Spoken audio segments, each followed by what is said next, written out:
get you home. Is this a holiday? What, know you not, being mechanical, you ought not walk upon a laboring day without the sign of your profession. You, what trade are you? Why, sir, a carpenter. Where is thy leather apron and thy rule? What dost thou with thy best apparel on? You, sir, what trade are you? Truly, sir, in respect of a fine workman, I am, as you would say, a cobbler. But what trade?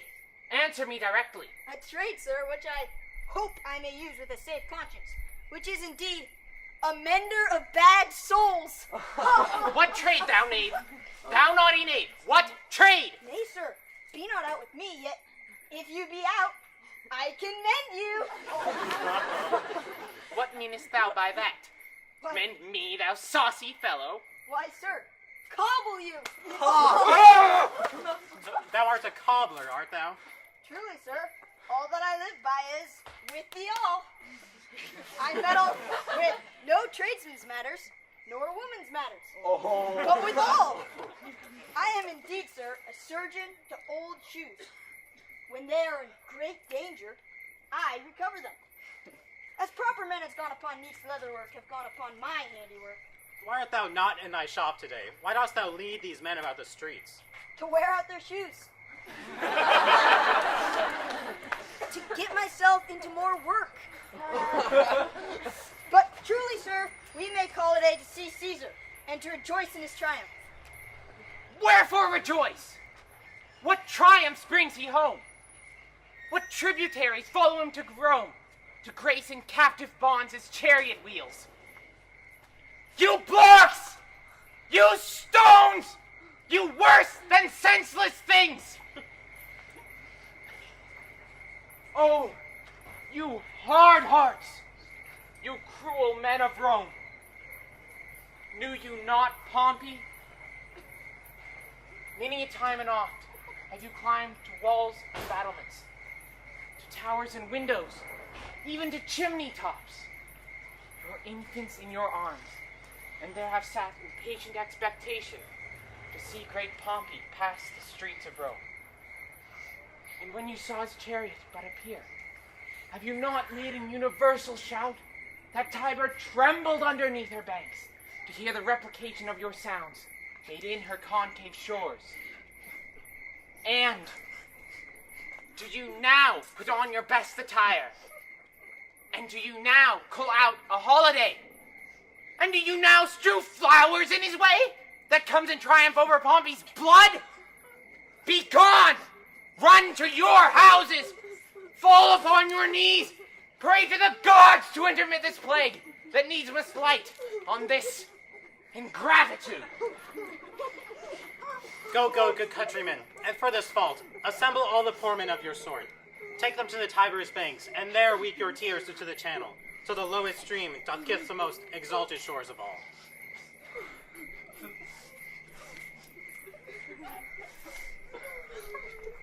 See whether their basest metal be not turned.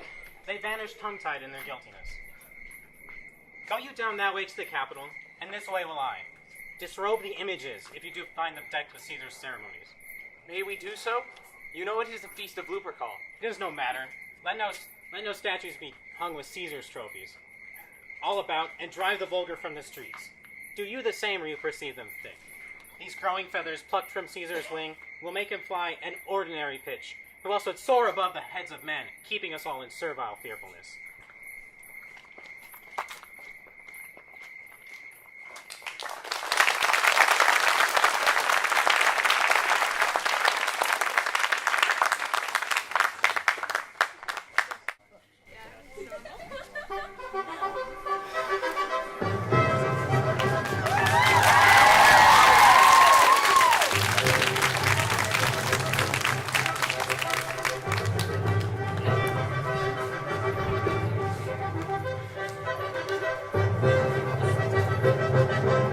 Calpurnia!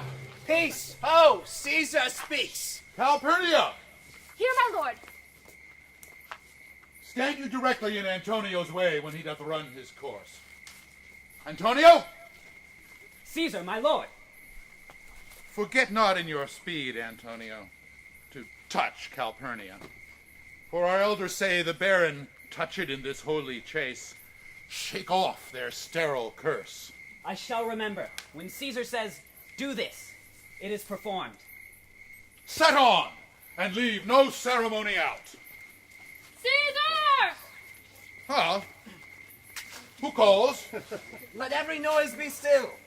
Peace yet again. Who is it in the press that calls on me? I hear a tongue shriller than all the music cry out, Caesar! Speak. Caesar is turned to hear. Beware the Ides of March! What man is that? Soothsayer, bids you beware the Ides of March. Set him before me, let me see his face. Woman, come from the throng. Look upon Caesar. What sayest thou now? Speak once again. Beware the Ides of March. She is a dreamer. Let us leave her. Pass!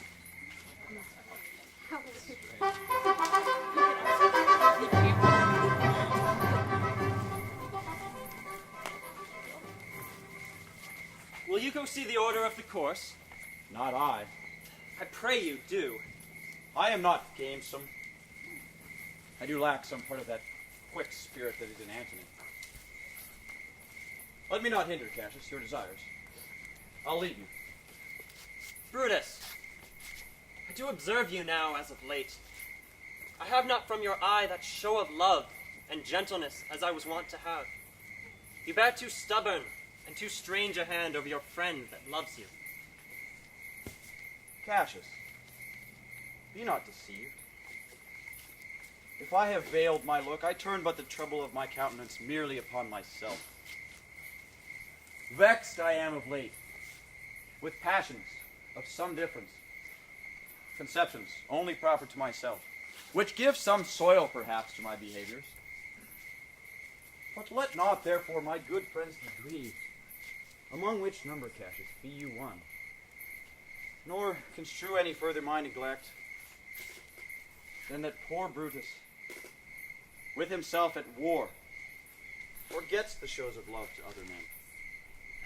Then, Brutus, I have much mistook your passion, by means whereof this breast of mine hath buried thoughts of great value, worthy cogitations. Tell me, good Brutus, can you see your face? No, Cassius, for the eye sees not itself, but by reflection, by some other thing. 'Tis just. And it is very much lamented, Brutus, that you have no such hidden mirrors as may turn your hidden worthiness into your eye, that you might see your shadow. I have heard were many of the best respect in Rome, except immortal Caesar, speaking of Brutus, and groaning underneath this age's yoke, have wished that noble Brutus had his eyes. Into what dangers would you lead me, Cassius, that you would have me seek into myself for that which is not in me? Therefore, good Brutus, be prepared to hear. And since you know you cannot see yourself so well as by reflection, I, your glass, will modestly discover to yourself that of yourself which yet you know not of. And be not jealous on me, gentle Brutus.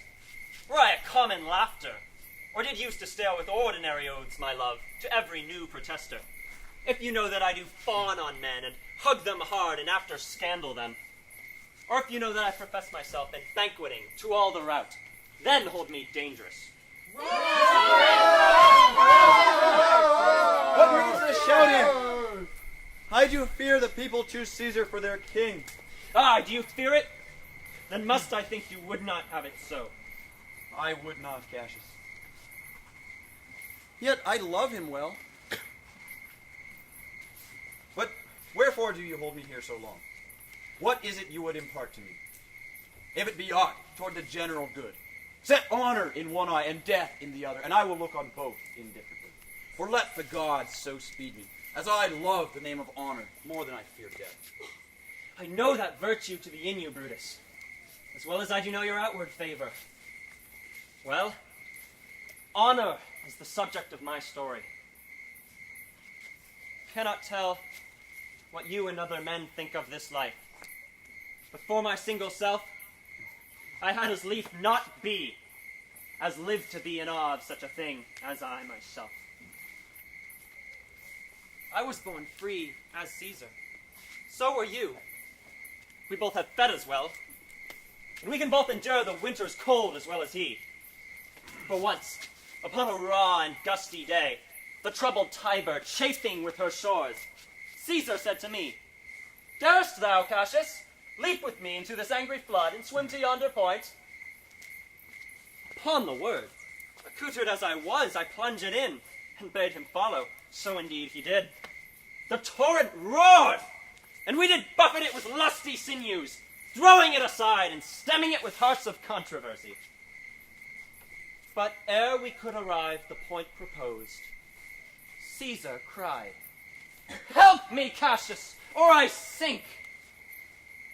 I, as Aeneas, our great ancestor, did from the flames of Troy upon his back the old Anchises bear, so from the waves of Tiber did I the tired Caesar.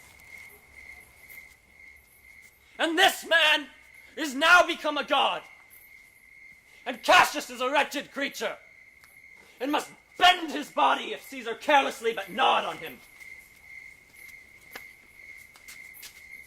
He had a fever once when he was in Spain, and when the fit was on him, I did mark how he did shake. 'Tis true, this god did shake. His coward lips did from their colour fly, and that same eye, whose bend doth awe the world, did lose his lustre. I did hear him groan. Aye, that same tongue of his that bade the Romans mark him and write their speeches in their books, alas, it cried, "Give me some drink, Titinius," as a sick girl. Ye gods, it doth amaze me. A man of such a feeble temper should so get the start of the majestic world, and bear the palm alone. Another general shout. I do believe these applauses are for some new honors that are heaped on Caesar. Why, man? He doth bestride the narrow world like a colossus, and we, petty men, stoop under his huge legs and peep about to find ourselves dishonorable graves. Men, at some times, are masters of their fate. The fault, dear Brutus, is not in our stars, but in ourselves, that we are underlings. Brutus and Caesar, what should be in that Caesar? Why should that name be sounded more than yours? Write them together. Yours is as fair a name. Sound them, it doth become the mouth as well. Weigh them, 'tis as heavy. Conjure with them. Brutus will start a spirit as soon as Caesar. Now, in the name of all the gods at once, upon what meat doth this our Caesar feed, that he is grown so great? Age, thou art shamed. Rome, thou hast lost the breed of noble bloods. When went there by an age, since the great flood, but when her wide walks encompassed more than one man? When could they say, that talked of Rome, that her wide walls encompassed but one man? Now it is Rome indeed, and room enough, when there is in it but one only man. You and I have heard our fathers say, there was a Brutus once that would have brooked the eternal devil to keep his state in Rome as easily as a king. That you do love me, I am nothing jealous. What you would work me to, I have some aim. How I have thought of this, and of these times, I shall recount hereafter. For this present, I would not, so with love I might entreat you, be any further moved. What you have said, I will consider. What you have to say, I will with patience hear, and find a time, both meet to hear and answer such high things. Till then, my noble friend, chew upon this. Brutus had rather be a villager than to repute himself a son of Rome under these hard times as these conditions are like to lay upon us. glad that my weak words have struck but thus much show of fire from Brutus. The games are done, and Caesar is returned. As they pass by, pluck Casca by the sleeve, and he will, after his sour fashion, relate to you it hath proceeded worthy note today. I will. But look you, Cassius. The angry spot doth glow on Caesar's brow, and all the rest look like a chidden train. Calpurnia's cheek is pale, and Cicero looks with such ferret and fiery eyes as we have seen him in the Capitol, being crossed in conference by some senators. Casca will tell us what the matter is. Antonio! Caesar!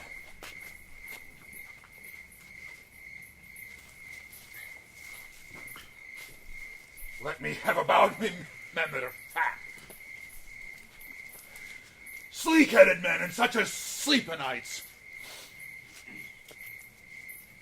Yon Cassius has a lean and hungry look. He thinks too much. Such men are dangerous. Fear him not, Caesar. He is not dangerous. He's a noble Roman, and well given. Would he were fatter. Yet I fear him not.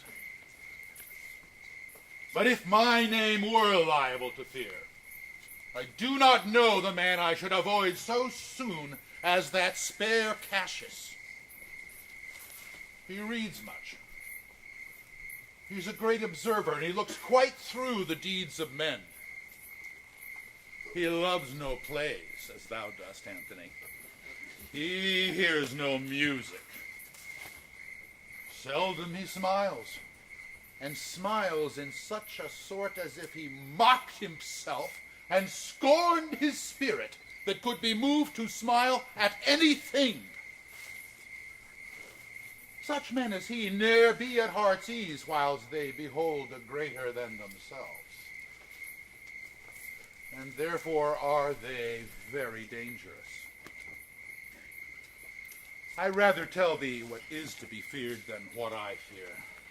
For always I am Caesar. Come on my right hand, for this ear is deaf, and tell me truly what thou thinkst of him.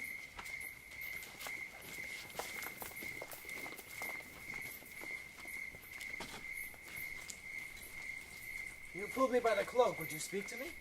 Aye, Casca. Tell us what hath chanced today that Caesar looks so sad. Why, you were with him, were you not? I should not then have asked Casca what had chanced. Why, a crown was offered him. And being offered him, he put it by thus with the back of his hand.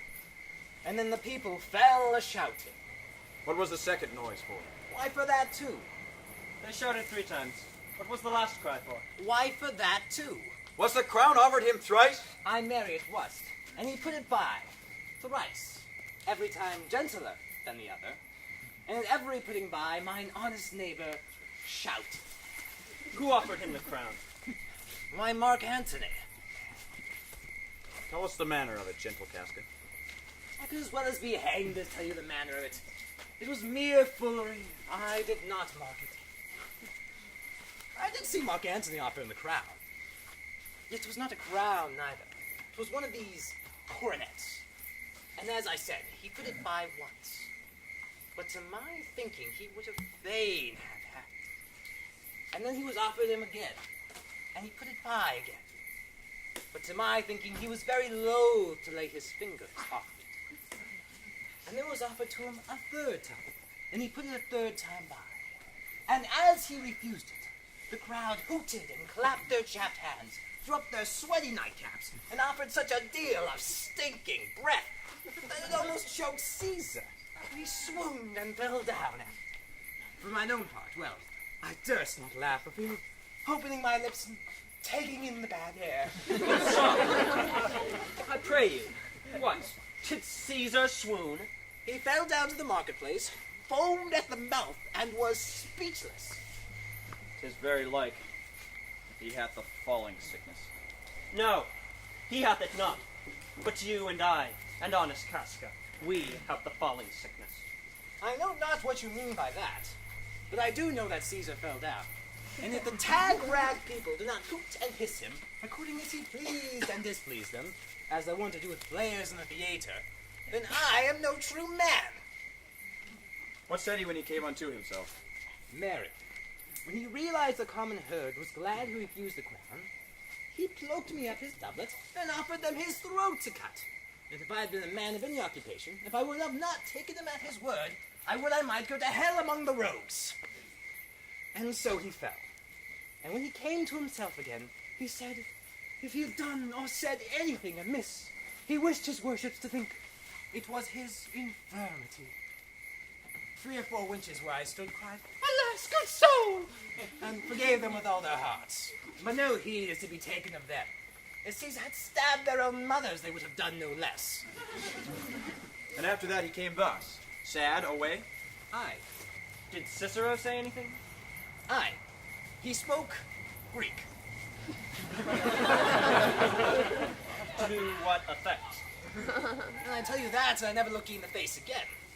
But those who understood him smiled at one another and shook their heads. For my own part, well, it was Greek to me. I could tell you more news, too. Marolus and Flavius, for pulling scarfs off Caesar's images, have been put to silence. Well, farewell. There was more news yet, if I could remember it. Will you sup with me tonight, Casca? No, I'm promised for it. Will you dine with me tomorrow? Aye. If I be alive, and your mind hold, and your dinner worth eating. Good. I will expect you. Do so, and farewell, both. What a blunt fellow is this grown to be. He was quick mettle when we went to school. So is he now in execution of any bold or noble enterprise. However, he puts on this tardy form. This rudeness is a sauce to his good wit, which gives men stomach to digest his words with better appetite. And so it is. For this time I'll leave you. Tomorrow, if you would speak to me, I'll come home to you. Or, if you will, come home to me and I will wait for you. I will do so. Till then, think of the world.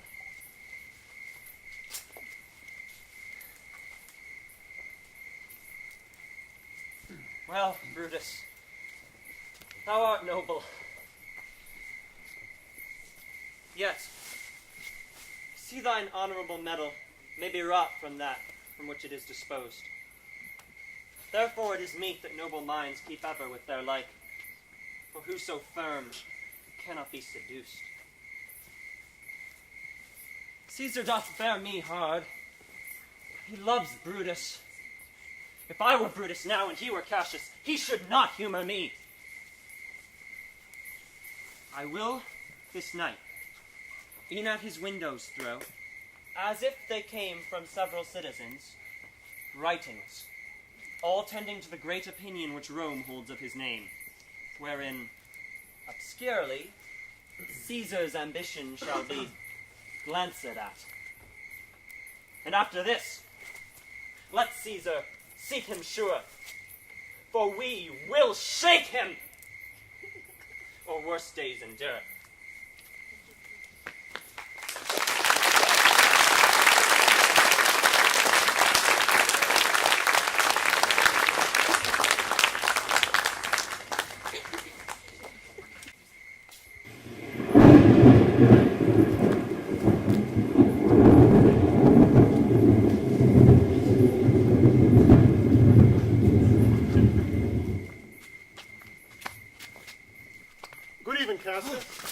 Brought your Caesar home?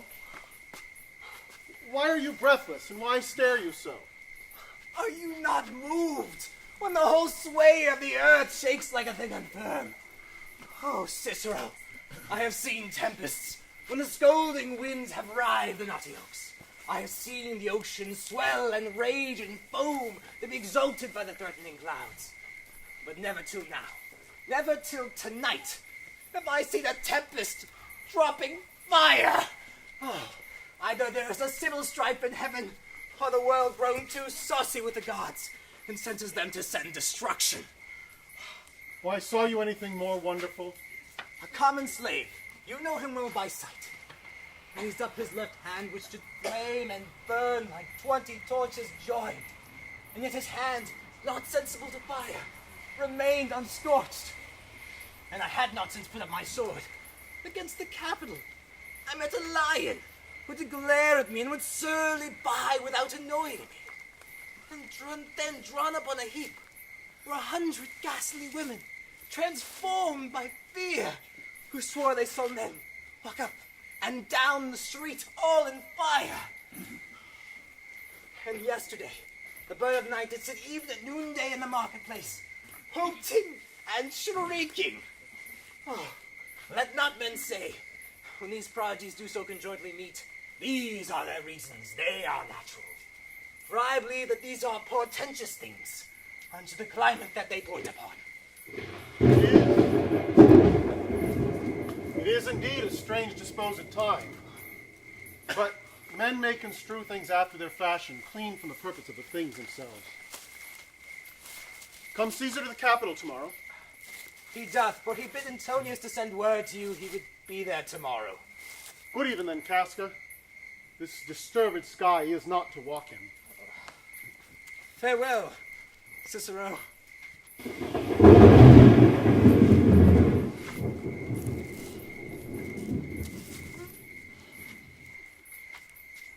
Who's there? A Roman? Casca, by your voice. Oh, your ears are good, Cassius. What night is this? A very pleasing night to honest men. Whoever knew the heavens to menace so? Those that have known the earth so full of faults. For my part, I have walked about the streets, submitting me into the perilous night. And thus embraced Casca, as you see, have bared my bosom to the thunderstone. And when the cross-blue lightning seemed to open the breast of heaven, I did present myself, even in the aim and very flash of it. Wherefore do you so much tempt the heavens? Is the part of man to fear and tremble when the most mighty gods, by tokens, send such heralds to astonish us? You are dull, Casca. And those sparks of life that should be in a Roman, you do want, or else you use not. You look pale, and gaze, and put on fear, and cast yourself about in wonder to see the strange impatience of the heavens. But, if you would consider the true cause, why all these fires? Why all these gliding ghosts? Why birds and beasts from company and kind? Why old men, fools, and children calculate? Why all these things are changed from their ordinances, their natures, and preformed faculties to monstrous quality? Why then, you shall see that heaven hath infused them with these spirits, to make them instruments of fear and warning unto some monstrous state. Now could I, Casca, name to thee a man most like this fearful night. A man that thunders, lightens, opens graves, and roars as doth the lion in the Capitol. A man no mightier than thyself, for I in personal action, yet prodigious grown, and fearful as these strange eruptions are. 'Tis Caesar that you mean, is it not, Cassius? Let it be who it is. For Romans now have thews and limbs like to their ancestors. But, woe the while, our fathers' minds are dead, and we are governed with our mother's spirits. Our yoke and suffering show us womanish.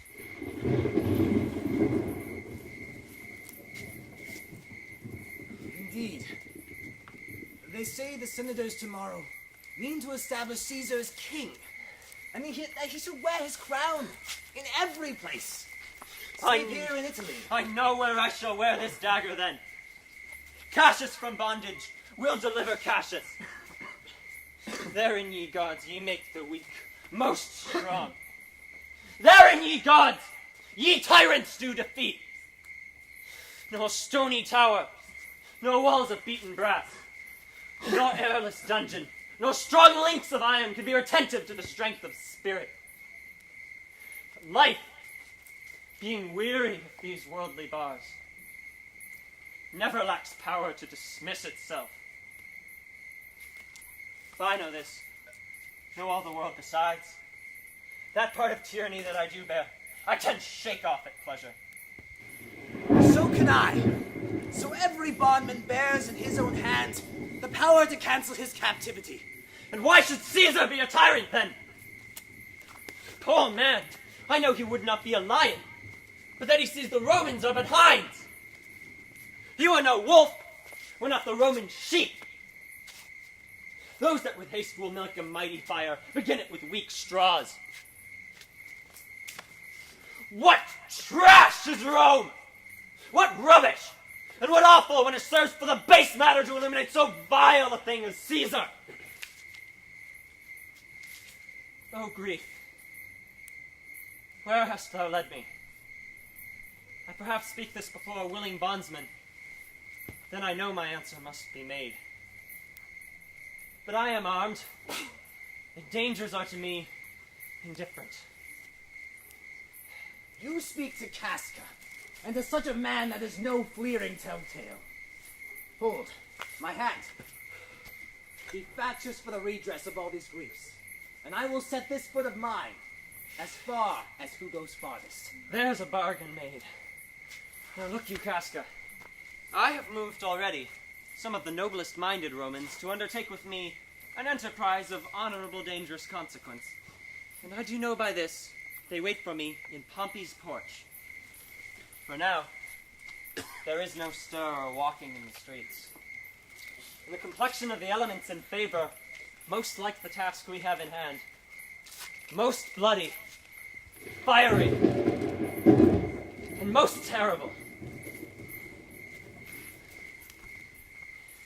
Stand close a while, but here comes one in haste. 'Tis Cinna. I do know him by his gait. He is a friend. Cinna, where haste you so? To find out you. Who's that? Metellus Cimber? No, it is Casca, one incorporate to our attempts. Am I not stayed for, Cinna? I'm glad on it. What a fearful night is this. There's 2 or 3 of us have seen strange sights. Am I not stayed for? Tell me. Yes, you are. Oh, Cassius, if you could but win the noble Brutus to our Be party. you content. Take you this paper and lay it in the noble praetor's chair where Brutus may but find it. Throw this in at his window. Set this up with wax upon old Brutus's statue. All this done, repair to Pompey's theater, where you shall find us. Is Decius Brutus and Trebonius there?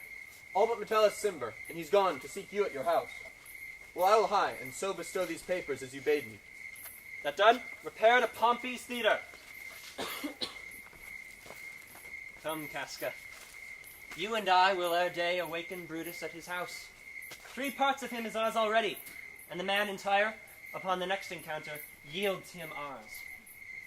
Oh, he stands high in all the people's hearts, and that which would appear offense in us, his countenance, like richest alchemy, will turn to virtue and to worthiness.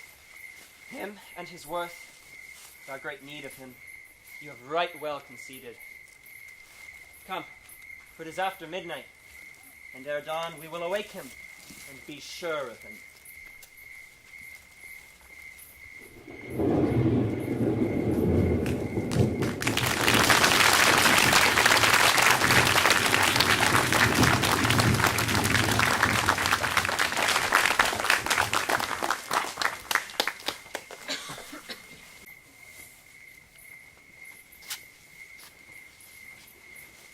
Lucius, ho!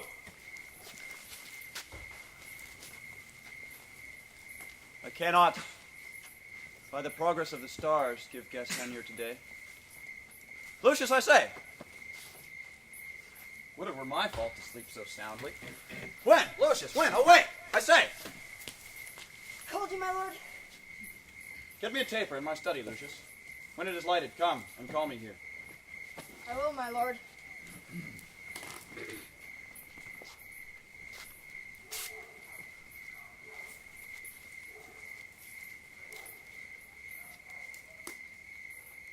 It must be by his death. And for my part, I know no personal cause to spurn at him, but for the general. He would be crowned. How that might change his nature. There's the question. It is the bright day that brings forth the adder, and it craves wary walking. Crown him? That, and then, I grant, we put a sting in him, which, at his will, he might do danger with.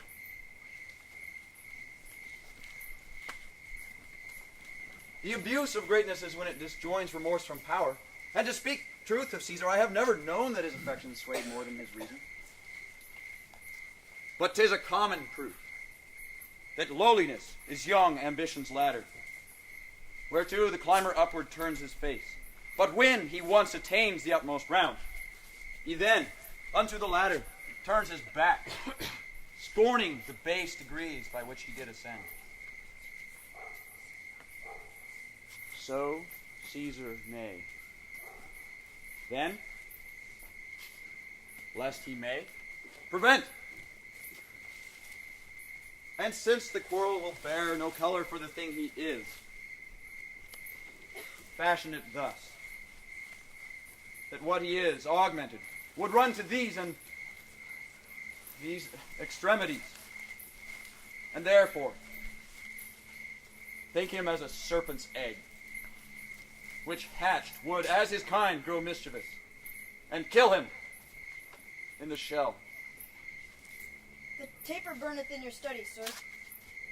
Searching the window for a flint, I found this paper thus sealed up, and I am sure it did not lie there when first I went to bed. Get you to bed again. It is not day. It's not tomorrow, boy. The Ides of March.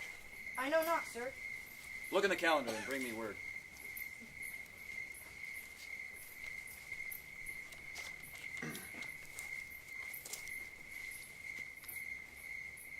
The exhalations whizzing in the air give so much light that I may read by them. Brutus, thou sleepest. Awake and see thyself. Shall Rome, etc.? Speak, strike, redress. Brutus, thou sleepest, awake.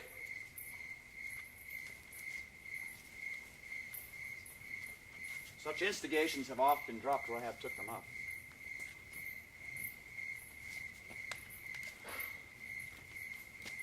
Shall Rome, etc. Thus must I piece it out. Shall Rome stand under one man's awe? What, Rome? My ancestors did from the streets of Rome the Tarquin drive when he was called a king. Speak, strike, redress. Am I entreated to speak and strike? O Rome, I make thee promise, if the redress will follow, thou receivest thy full petition at the hand of Brutus. Sir, March is wasted 14 days. 'Tis good.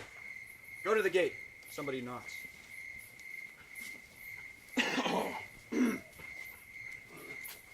Since Cassius first did whet me against Caesar, I have not slept. Between the doing of a dreadful thing and the first waking, all the interim is like phantasma or a hideous dream. The genius and the mortal instruments are then in council, and the state of man, like to a little kingdom, suffers then the nature of an insurrection. Sir, 'tis your brother Cassius at the door, who doth desire to see you. Is he alone? No, sir, there are more with him. Do you know them? No, sir. Their hoods are plucked about their ears and faces buried in their cloaks, that by no means I may discover them by any mark of favor. Let him enter. They are the faction. O conspiracy! Shamest thou to show thy dangerous brow by night when evils are most free? O then by day, where wilt thou find a cavern dark enough to mask thy monstrous visage? Seek none, conspiracy. Hide it in smiles and affability. For if thou path thy native semblance on, not Erebus itself were dim enough to hide thee from prevention.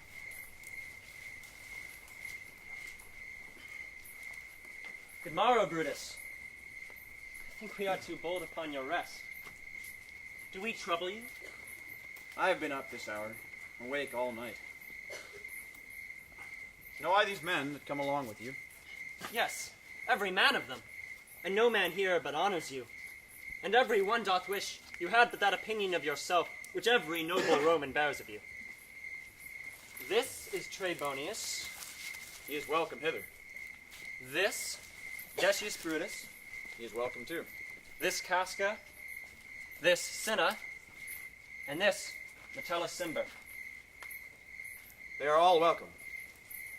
What watchful cares do interpose themselves betwixt your eyes and night? Shall I entreat a word?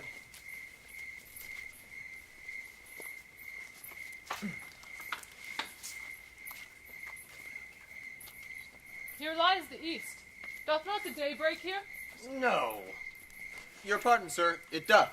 And yon grey lines that fret the clouds are messengers of day. You shall admit that you are both deceived. Here where I point my sword, the sun arises, growing a great way on the south, weighing the youthful seasons of the year. Some 2 months hence, up higher towards the north, he first presents his fire, and this high east stands as the capital directly here. Give me your hands, all over, one by one. And let us swear our resolution. No! Not an oath.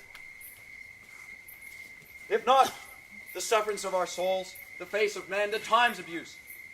Oh, if these be motives weak, break off betimes, and every man hence to his idle bed. But if these, as I am sure they do, bear fire enough to kindle cowards and to steel with valor the melting spirits of women, then, countrymen, what need we any spur but our own cause to prick us to redress? And what other oath than honesty to honesty engaged, that this shall be, or we will fall for it? And what other bond than secret Romans that have spoke the word and will not palter? Swear priests and cowards, and men cockles. Unto bad causes swear old feeble carrions and such suffering souls that welcome wrongs. But do not stain the even virtue of our enterprise, nor the insuppressive metal of our spirits, to think that or our cause or our performance did need an oath. When every drop of blood that every Roman bears, and nobly bears, is guilty of a several bastardy, if he do break the smallest particle of any promise that hath passed from him. But what of Cicero? Shall we sound him? I think he will stand very strong with us. Yes, let us not leave him out. No, by no means.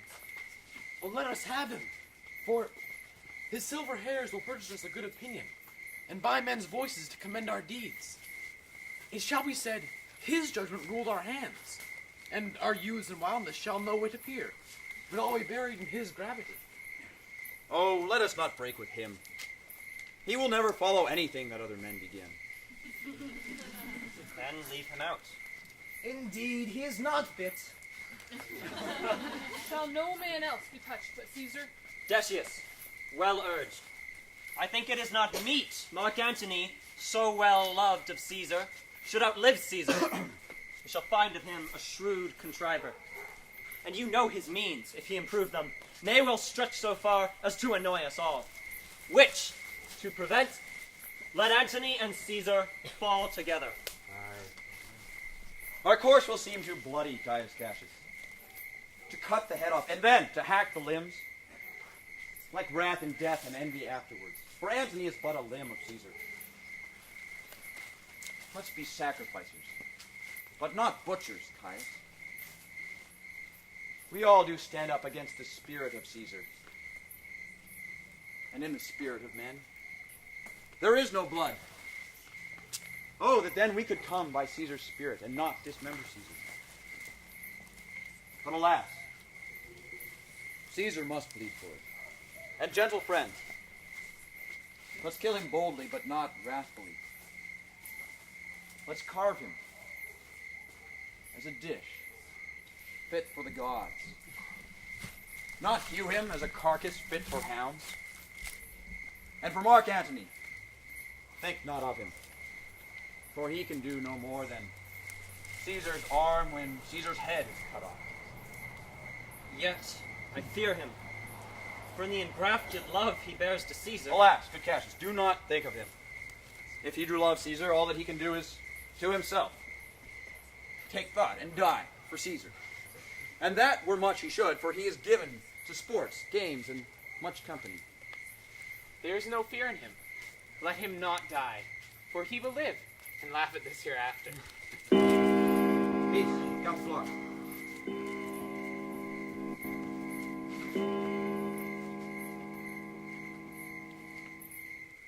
Clock hath stricken 3. 'Tis time to part. But it is doubtful yet whether Caesar will come forth today or no. For he is superstitious grown of late, quite from the main opinion he held once, of fantasy, of dreams and ceremonies. It may be the unaccustomed terror of these nights, these apparent prodigies, and the persuasion of his augurers may hold him from the capital today. Never fear that.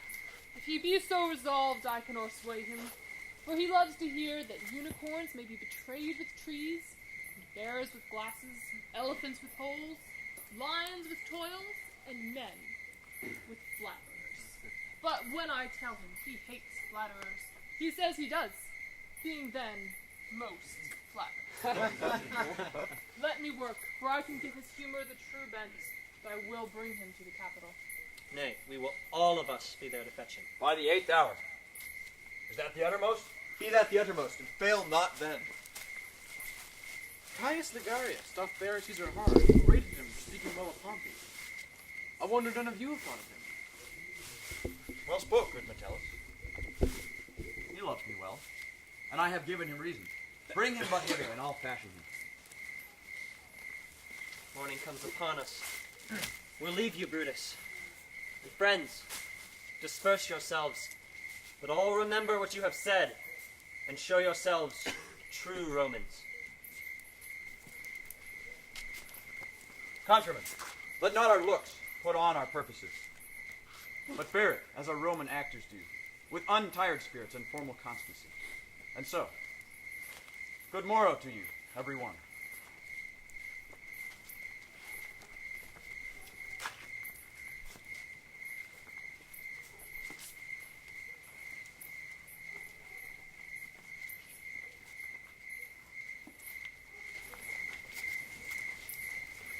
Boy, fast asleep. 'Tis no matter.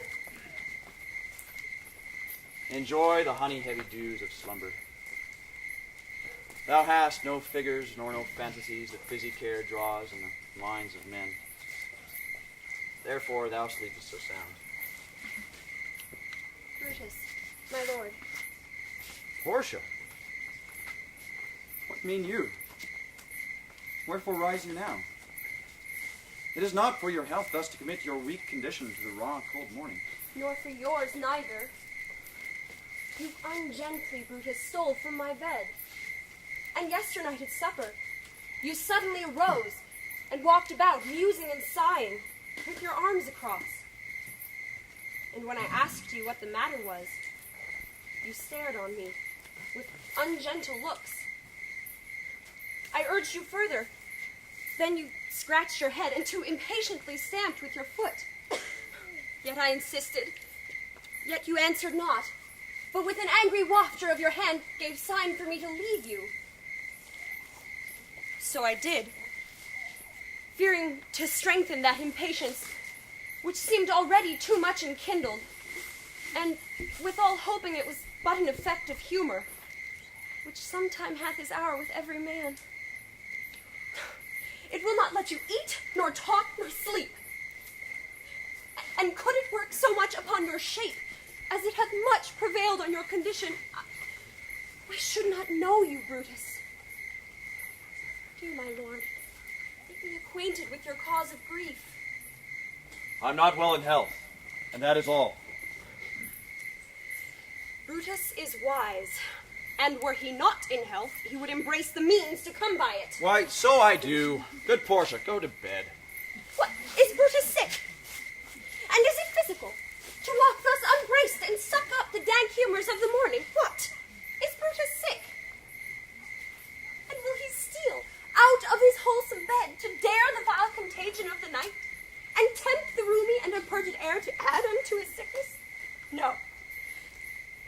My Brutus, you have some sick offense within your mind, which by the right and virtue of my place I ought to know of. And upon my knees, I charm you by my once commended beauty, by all your vows of love, and by that great vow, which did incorporate and make us one, that you unfold to me yourself, your half. Why, you are heavy. And what men tonight have had resort to you, for here have been some 6 or 7, that did hide their faces, even from darkness. Kneel not, gentle Portia. I should not need if you were gentle Brutus.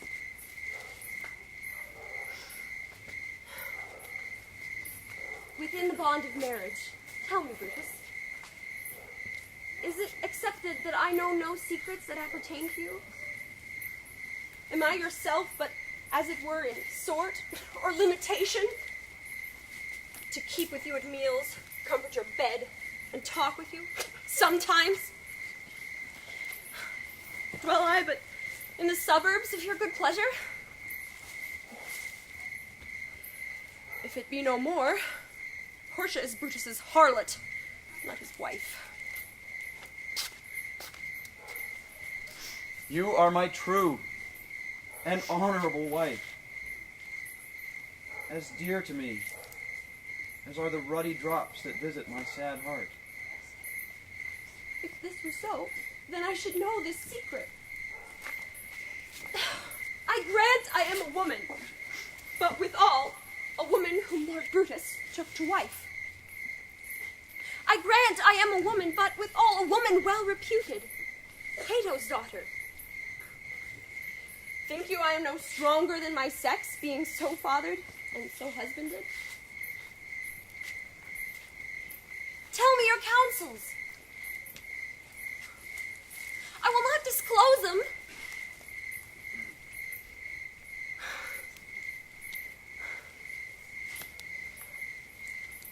I have made strong proof of my constancy, giving myself a voluntary wound here, in the thigh. Can I bear that with patience, and not my husband's secrets? O ye gods, render me worthy of such a wife. Hark, one knocks.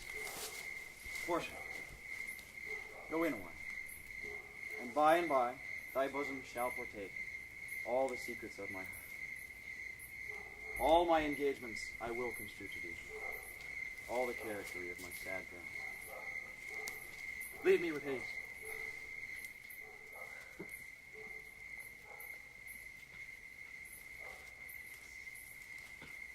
Boy, who's it knocks? Here is a sick man that would speak with you. Stand aside. Caius Ligorius, that Metellus spake of. How, Caius? Vouchsafe good morrow from a feeble tongue. Oh, what a time have you chose out, brave Caius, to wear a kerchief. Would you were not sick. I am not sick. If Brutus hath in mind any venture worthy of the name of honor. Such an adventure have I in hand, Caius. Had you a healthful ear to hear of it. By all the cause that Romans bow before, I here cast aside my sickness. Soul of Rome, brave son derived from honorable loins, that like an exorcist hath conjured up my mortified spirit. Now bid me run, and I will strive with things impossible. Nay, get the better of them.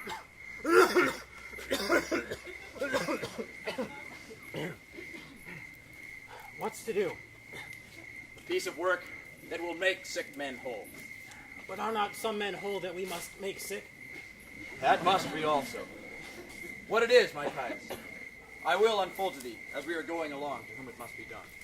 Set you on your foot, and with a heart new fired, I follow you to do I know not what, but it sufficeth that Brutus leads me on.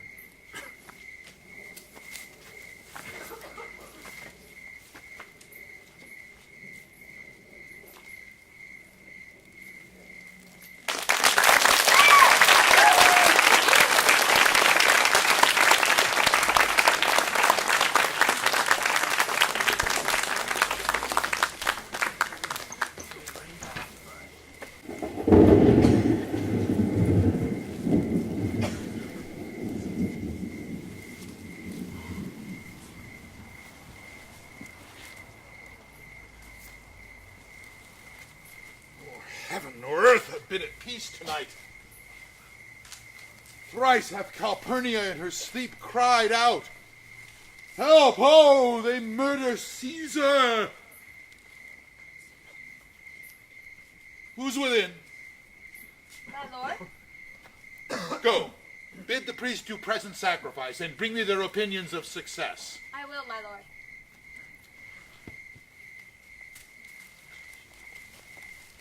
What mean you, Caesar? Think you to walk forth? You shall not stir out of your house today. Caesar shall forth. The things that threaten me ne'er looked but on my back. When they shall see the face of Caesar, they are vanishing. Caesar, I never stood on ceremonies, yet now they fright me. There's one within besides the things that we have heard and seen, recounts most horrid sights seen by the watch. A lioness hath whelped in the streets, and graves have yawned and yielded up their dead. Fierce fiery warriors fought upon the clouds, in ranks and squadrons in right form of war, which drizzled blood upon the Capitol. The noise of battle hurtled in the air. Horses did neigh, and dying men did groan, and ghosts did shriek and squeal about the streets. O Caesar, these things are beyond all use, and I do fear them. What can be avoided whose end is purposed by the mighty gods? Yet these predictions are to the world in general as to Caesar. When beggars die, there are no comets seen. The heavens themselves blaze forth the death of princes. Cowards die many times before their deaths. The valiant never taste of death but once. Of all the wonders that I yet have heard, it seems to me most strange that men should fear, seeing that death, a necessary end, will come when it will come. What say the augurs? They would not have you stir forth today. Plucking the entrails of an offering forth, they could not find a heart within the beast. The gods do this in shame of cowardice.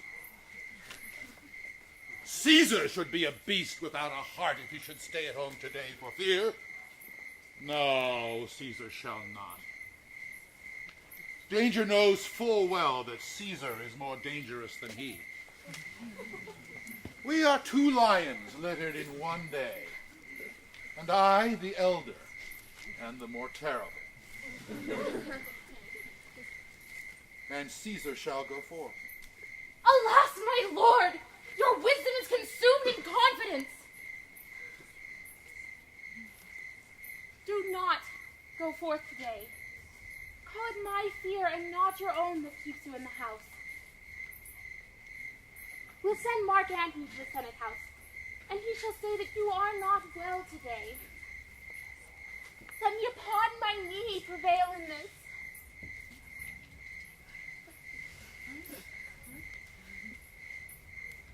Mark Antony shall say I am not well, and for thy humor I will stay at home today. Here's Decius Brutus. He will tell them so. Caesar, all hail. Good morrow, worthy Caesar. I come to fetch you to the Senate house. And you are come in very happy time to bear my greeting to the senators and tell them that I will not come today. Cannot is false. That I dare not, falser. I will not come today.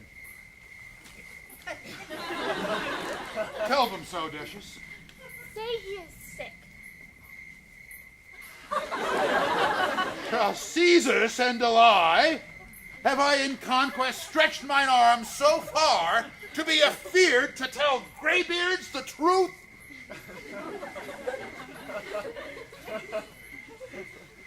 I will not come today. Decius, go tell them. Most mighty Caesar, let me know some cause, lest I be laughed at when I tell them so. The cause is in my will. I will not come.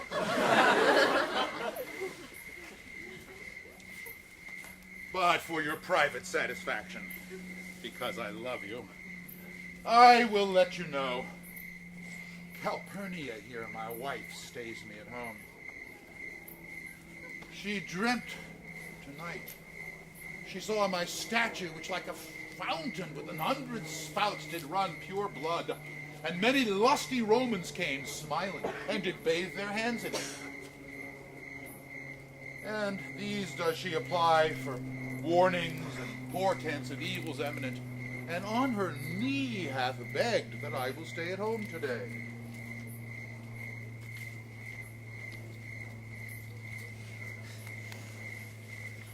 This dream is all amiss interpreted. It was a vision fair and fortunate. Your statue, spouting blood in many pipes, in which so many smiling Romans bathed, signifies that from you great Rome shall suck reviving blood, that great men shall press with tinctures, stains, relics, and cognizance. This by Calpurnia's dream is signified. Oh, in this way have you well expounded it. I have, and you have heard what I can say. But know it now. The Senate have concluded to give this day a crown to mighty Caesar. If he shall send them word he will not come, their minds may change. Besides, it were a mock apt to be rendered for someone to say, break up the Senate till another time, till Caesar's wife shall meet with better dreams. Caesar hide himself? Shall they not whisper? No, Caesar is afraid. Pardon me, sir, for my dear, dear love to our proceeding bids me tell you this, and reason to my love is liable. How foolish do your fears seem now, Calpurnia. I am ashamed I did yield to them. Bring me my robe, for I will go.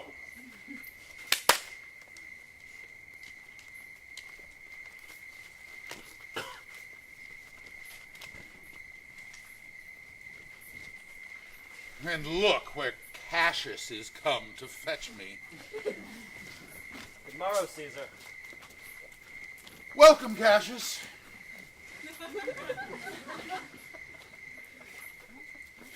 What, Brutus, are you stirred so early too? Good morrow, Casca. Caius Ligarius. Caesar was ne'er so much your enemy as that same ague that hath made you lean. What is the clock? Caesar, 'tis struck an 8. I thank you for your pains and courtesy. See, Anthony, that revels long a nights is notwithstanding up. Good morrow, Anthony. So, to most noble Caesar. I am to blame to be thus waited for. Go, bid them prepare within.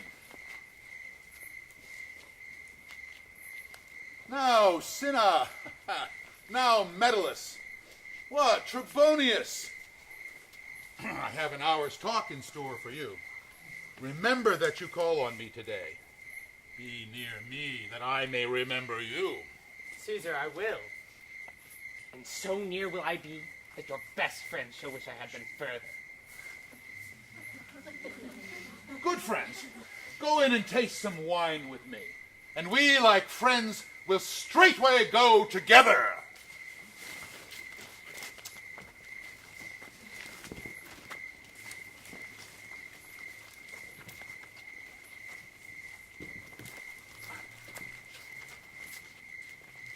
That every like is not the same, O Caesar. The heart of Brutus yearns to think upon.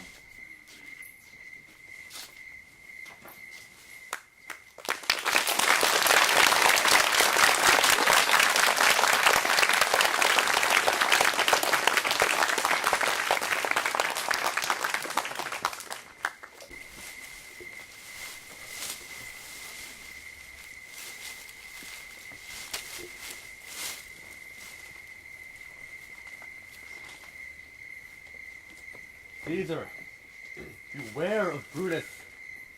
Take heed of Cassius. Come not near Casca. Have an eye to Cinna. Trust not Trebonius. Mark well Metellus Cimber. Decius Brutus loves thee not. Thou hast wronged Castigarius. There is but one mind in all these men, and it's bent against Caesar. If thou beest not immortal, look about you. Security gives way to conspiracy. The mighty gods defend thee.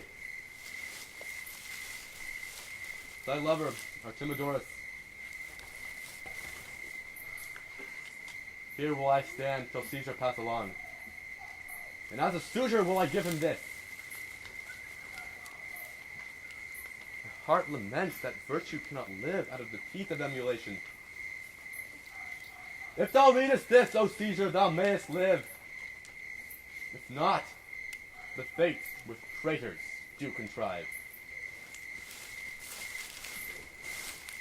I prithee, boy, run thee to the house, Senate house. Say not to answer me, but get thee gone. Why dost thou stay? To know my errand, madam. I would have thee there and here again, ere I can tell thee what thou shouldst do there. Oh, Constancy, be strong upon my side. Set a huge mountain between my heart and my tongue. I have a man's mind, but a woman's might. How hard it is for women to keep counsel. Art thou here yet? Madam, what should I do? Run to the capital and nothing else? And so return to you and nothing else? Yes.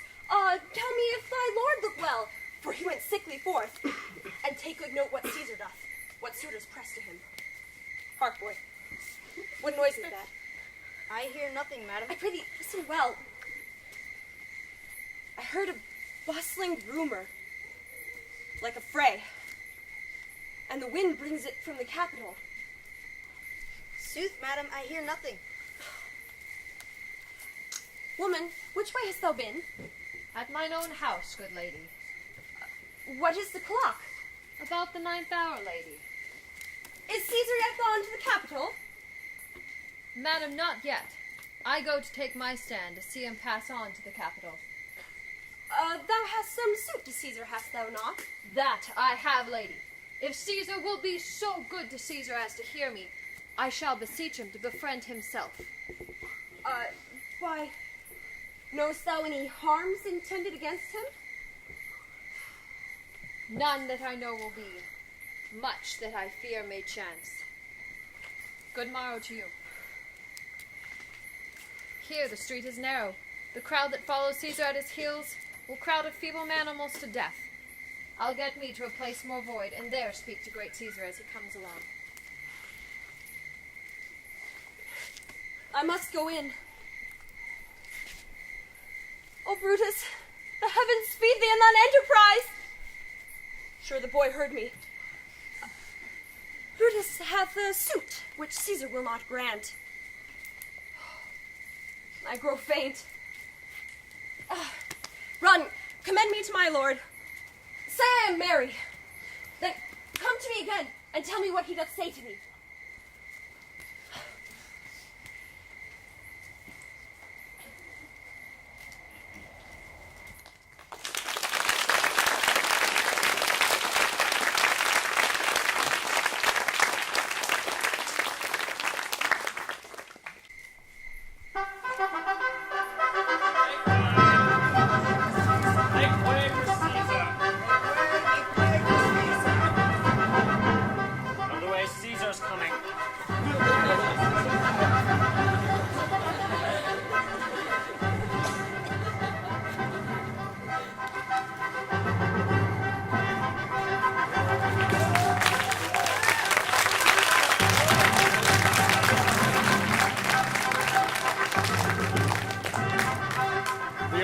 March, come! I, Caesar, have not gone. Caesar! Hail, Caesar! Read the schedule! Trebonius doth desire you to o'erread at your best leisure this his humble suit. Caesar, read mine first, for mine's the suit that touches Caesar near. Read it, great Caesar! What touches us ourselves shall be last served. Delay not, Caesar. Read it instantly. What is the fellow mad? What? Urge you your petitions in the streets? Come to the Capitol.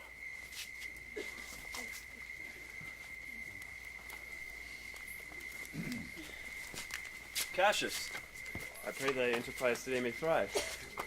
What enterprise, Papilius? Fare thee well, Cassius.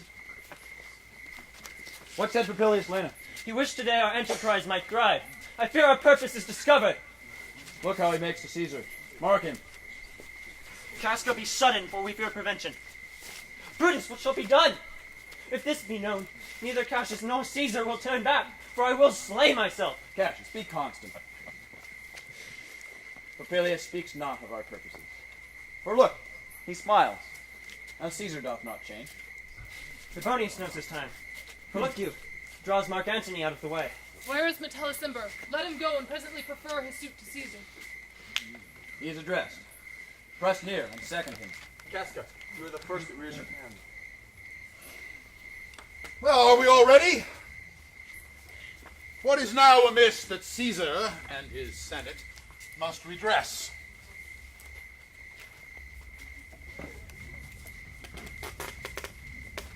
Most high, most mighty, most puissant Caesar, Metellus Cimber throws before thy seat an humble heart. I must prevent these, Cimber. These couchings and these lowly curtsies might fire the hearts of ordinary men and set preordinance and turn preordinance and first decree into the law of children. Be not fond to think that Caesar bears such rebel blood as will be thawed from the true quality by that which melteth fools. I mean, soft words, low crooked curtsies, and base spaniel fawning. Thy brother by decree is banished. Thou dost bend and pray and fawn for him. I spurn thee like a cur out of my way. No, Caesar doth not wrong, nor without cause will he be satisfied. Is there no voice more worthy than mine own, to sound more sweetly in great Caesar's ear, for the repealing of my banished brother? I kiss thy hand, but not in flattery, Caesar, desiring that Publius Cimber may have immediate freedom of repeal. What, Brutus? Pardon, Caesar. Caesar, pardon. As low as to thy foot doth Cassius fall, to beg enfranchisement for Publius Cimber. I could be well moved if I were as you. If I could pray to move, prayers would move me. But I am constant as the northern star, of whose true fixed and resting quality there is no fellow in the firmament. The skies are painted with unnumbered sparks. They are all fire, and every one doth shine. But there's but one in all doth hold his place. So in the world. 'Tis furnished well with men. And men are flesh and blood and assailable. Yet in the number I do know but one that holds on his rank unassailable, unshaked of motion. And that I am he, let me a little show it even in this, that I was constant, Cimber should be banished, and constant do remain to keep him so. O Caesar! Hence wilt thou lift up Olympus? Great Caesar!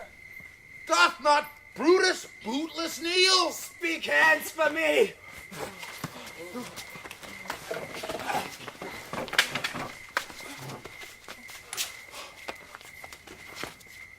Et tu, Brutus! Hey!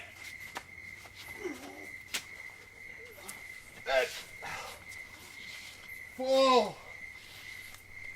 Caesar! Liberty! Freedom! Tyranny is dead! Run hence! Proclaim! Cried about the streets! Some to the common pulpits! Cry out liberty, freedom, and enfranchisement! Ah! People and senators, be not affrighted. Fly not, stand stiff. Brutus! Ambition's debt is paid. Brutus, go to the pulpit! And Cassius, too! Do so, and let no man abide this deed. but we, the doers. Where's Antony? Fled to his house amazed. Men, wives, and children stare, cry out, and run as it were doomsday. Fates, we will know your pleasures. That we will die, we know. 'Tis but the time and drawing days out that men stand upon. He that cuts off 20 years of life cuts off so many years of fearing death. Grant that, and then is death a benefit. So are we Caesar's friends that have abridged his time of fearing death. Stoop, Romans, stoop. And let us bathe our hands in Caesar's blood, even up to the elbows, and besmear our swords. Then walk we forth even to the marketplace, waving our red weapons o'er our heads, and let's all cry, peace, freedom, and liberty. Stoop then and wash.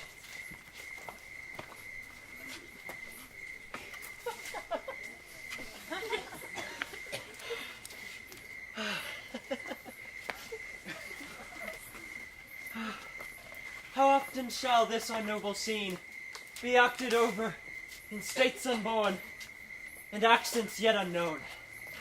How many times shall Caesar bleed in sport, that now on Pompey's basis lies along no worthier than the dust? So oft as that shall be, so often shall the not of us be called the men that gave their country liberty. What, shall we forth? Aye, every man away. Brutus shall lead. We will grace his heels with the most boldest and best hearts of Rome. But soft. Who comes here? A friend of Antony's. Thus, Brutus, did my master bid me kneel. Thus did Mark Antony bid me fall down. And being prostrate, thus he bid me say, Brutus is noble, wise, valiant, and honest. Caesar, who is mighty, bold, royal, and loving. Say, I honor Brutus, and I love him. Say, I feared Caesar, honored him, and loved him. But if Brutus will vouchsafe that Mark Antony may come to him and be resolved how Caesar hath deserved to lie in death, Mark Antony shall not love Caesar dead so well as Brutus living. So says my master Antony. Thy master is a wise and valiant Roman. I never thought him worse. Tell him, so please him come unto this place, he shall be satisfied, and by mine honor depart untouched. I'll fetch him presently. I know that we shall have him well to friend. I wish we may, but yet have I a mind that fears him much, and my misgivings still fall shrewdly to the purpose. Hark, here comes Antony. Welcome, Mark Antony.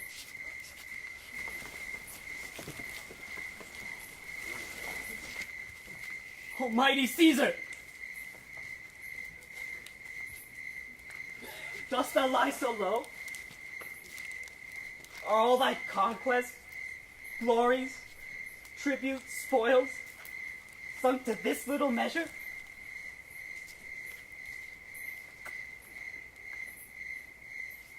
Fare thee well.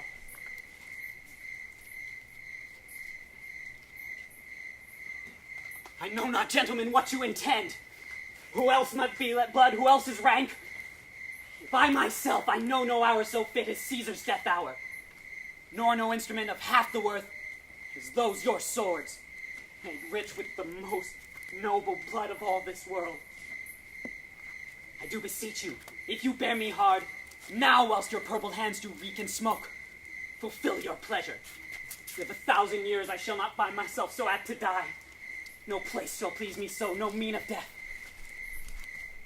as here by Caesar, and by you cut off, choice and master spirits of this age. Oh, Antony, crave not your death of us. Though now we must appear bloody and cruel, as by our hands and this our present act will see we do. Yet see you but our hands, and this the bleeding business they have done. Our hearts you see not. They are pitiful.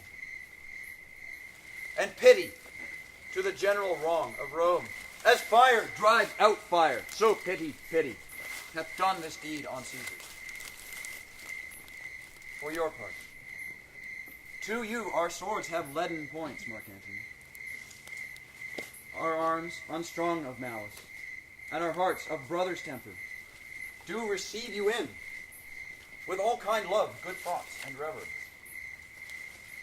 Your voice shall be as strong as any man's in the disposing of new dignities. Only be patient till we've appeased the multitude, beside themselves with fear. Then we will deliver you the cause. Why I, that did love Caesar when I struck him, have thus proceeded.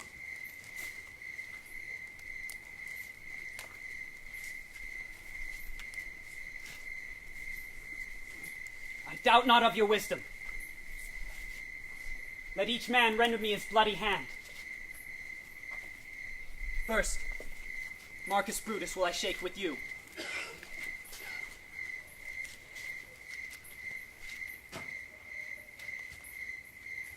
Next, Gaius Cassius, do I take your hand.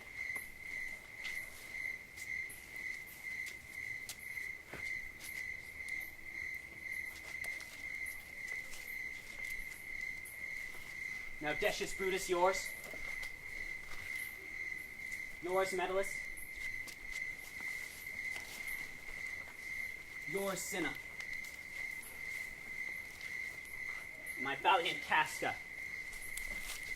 Yours. Though last, not last in love. Yours, good Trebonius. Gentlemen all. Alas, what shall I say? My credit now stands on such slippery ground that one of two bad ways you must conceit me. Either a coward or a flatterer.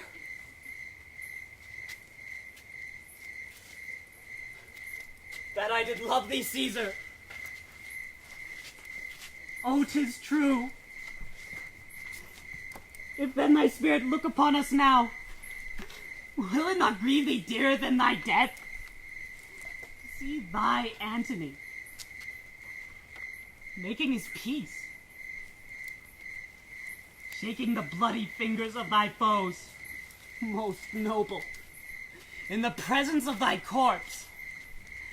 Had I as many eyes as thou hadst wounds, weeping as fast as they pour forth thy blood, it would become me better than to close in terms of friendship with thine enemies.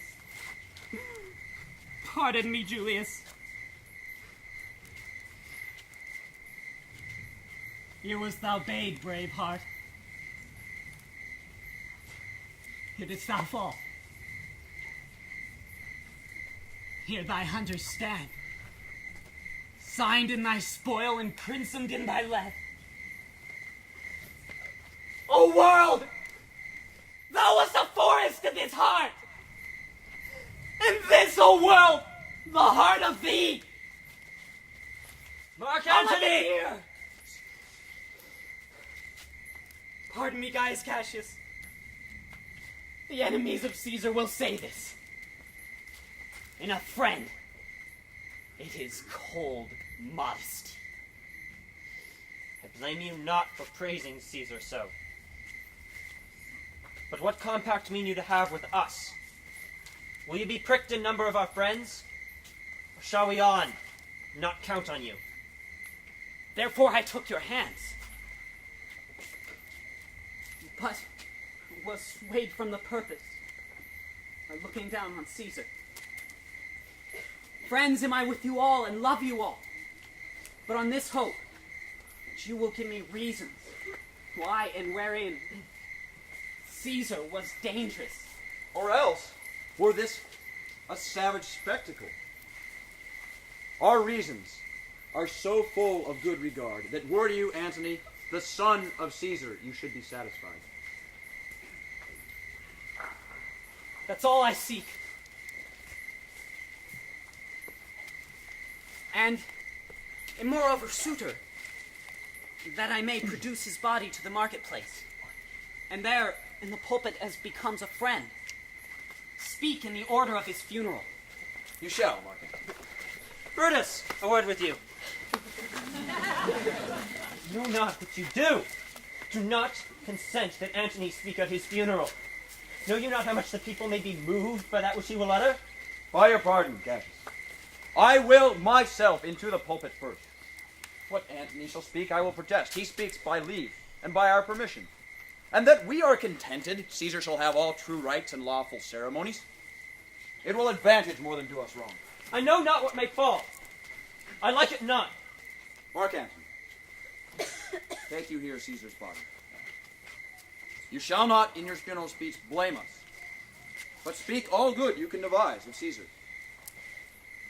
And say you do it by our permission, or you shall have no hand at all in this funeral. And you shall speak in the same pulpit whereto I am going, after my speech is ended. Be it so. I do desire no more. Prepare the body then, and follow us.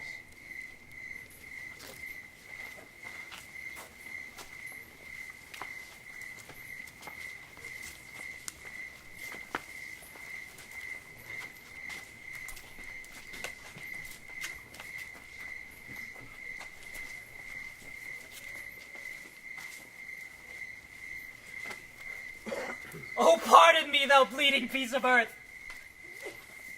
that I am meek and gentle with these butchers. Thou art the ruins of the noblest man that has ever lived in the tide of times. Woe to the hand that shed this costly blood. Over thy wounds do I now prophesy, which like dumb mouths do ope their ruby lips to beg the voice and utterance of my tongue. A curse shall light upon the limbs of men. Domestic fury and fierce civil strife shall cumber all the parts of Italy. Blood and destruction shall be so in use, and dreadful objects so familiar, that mothers will but smile when they behold their infants, quartered with the hands of war, all pity choked by custom of fell deeds. And Caesar's spirit, ranging for revenge, with Ate by his side, come hot from hell, shall in these confines with a monarch's voice cry, havoc! And let slip the dogs of war, that this foul deed shall smell above the earth with carrion men, groaning for burial. You serve Octavius Caesar, do you not? I do, Mark Antony. Caesar did right for him to come to Rome. He did receive his letters and is coming, and bid me tell you by word of mouth. Oh, Caesar! Thy heart is big. Get thee apart and weep a while. Passion I see is catching, for mine eyes on seeing those beads of sorrow stand in thine do begin to water. Is thy master coming? He lies tonight within 7 leagues of Rome. Host back with speed and tell him what hath chanced. This is a mourning Rome, a dangerous Rome. No Rome of safety for Octavius yet. Hie hence and tell him so. And yet, stay a while. Thou shalt not hence till I've borne this body into the marketplace. And there in my oration I shall try how the people take the cruel issue of these bloody men, of the which thou shalt discourse to young Octavius. Lend me your hand.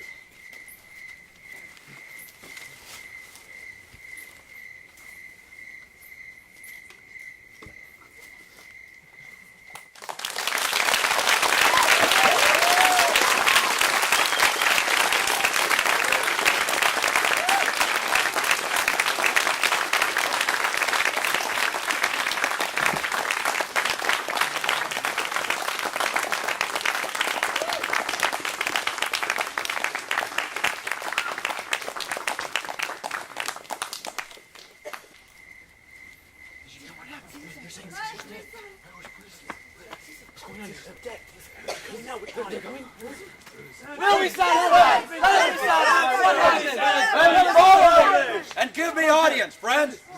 Public reason shall be rendered of Caesar's death. What reason? I don't want to hear Brutus speak. The noble Brutus is ascended. Silence. Be patient till the last. Romans, countrymen, and lovers, hear me for my cause, and be silent, that you may hear.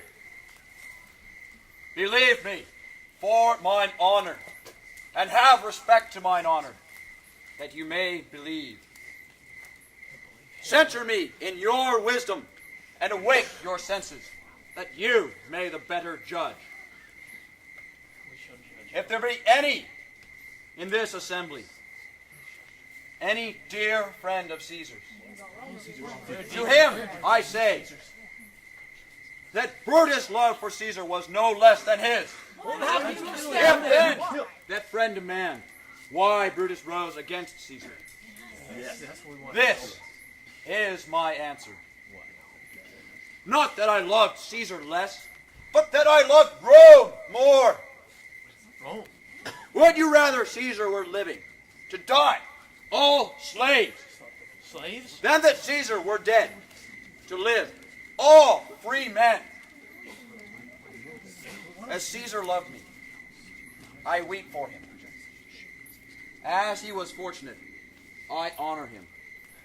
As he was valiant, I rejoice at it.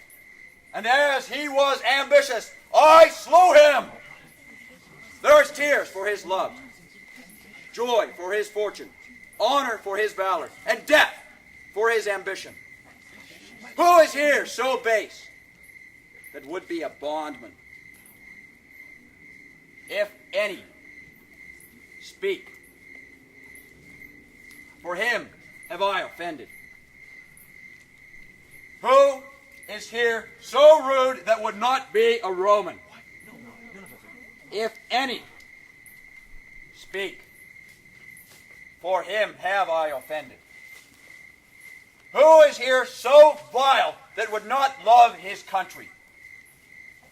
If any, speak. For him have I offended. I pause for a reply. None. Then, none have I offended. I have done no more to Caesar than you shall do to Brutus. The question of his death is enrolled in the Capitol. His glory not extenuated, wherein he was worthy, nor his offenses enforced, for which he suffered death. Here comes his body, mourned by Mark Antony, who, though he had no hand in his death, shall yet receive the benefit of his dying, a place in the Commonwealth, as which of you shall not? Wait, what? What do you mean? With this I depart, that as I slew my best lover for the good of Rome, I have the same dagger for myself. No. When it shall need my country. No. When it shall please my country to need my death. No. House. Give him a statue with his ancestors! Let him be Caesar! Better part to be crowned in Brutus. Bring him to his house with shouts and clamor. Speak! Silence! Brutus, speak! For my sake, stay here with Antony.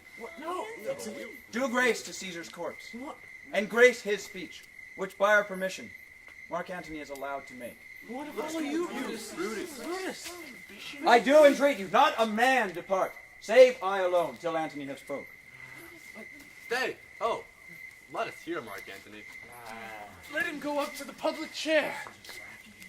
Noble Antony, go up. For Brutus' sake, I am beholden to you. What does he say, Brutus? He says for Brutus' sake he is to be beholden unto us all. Twere best he speak no harm of Brutus here. Yes, Caesar was a tyrant. Aye. Nay, that's certain. We are blessed that Rome is rid of him. That's for sure. Peace. Let us hear what Antony can say. You gentle Romans, friends, Romans, countrymen,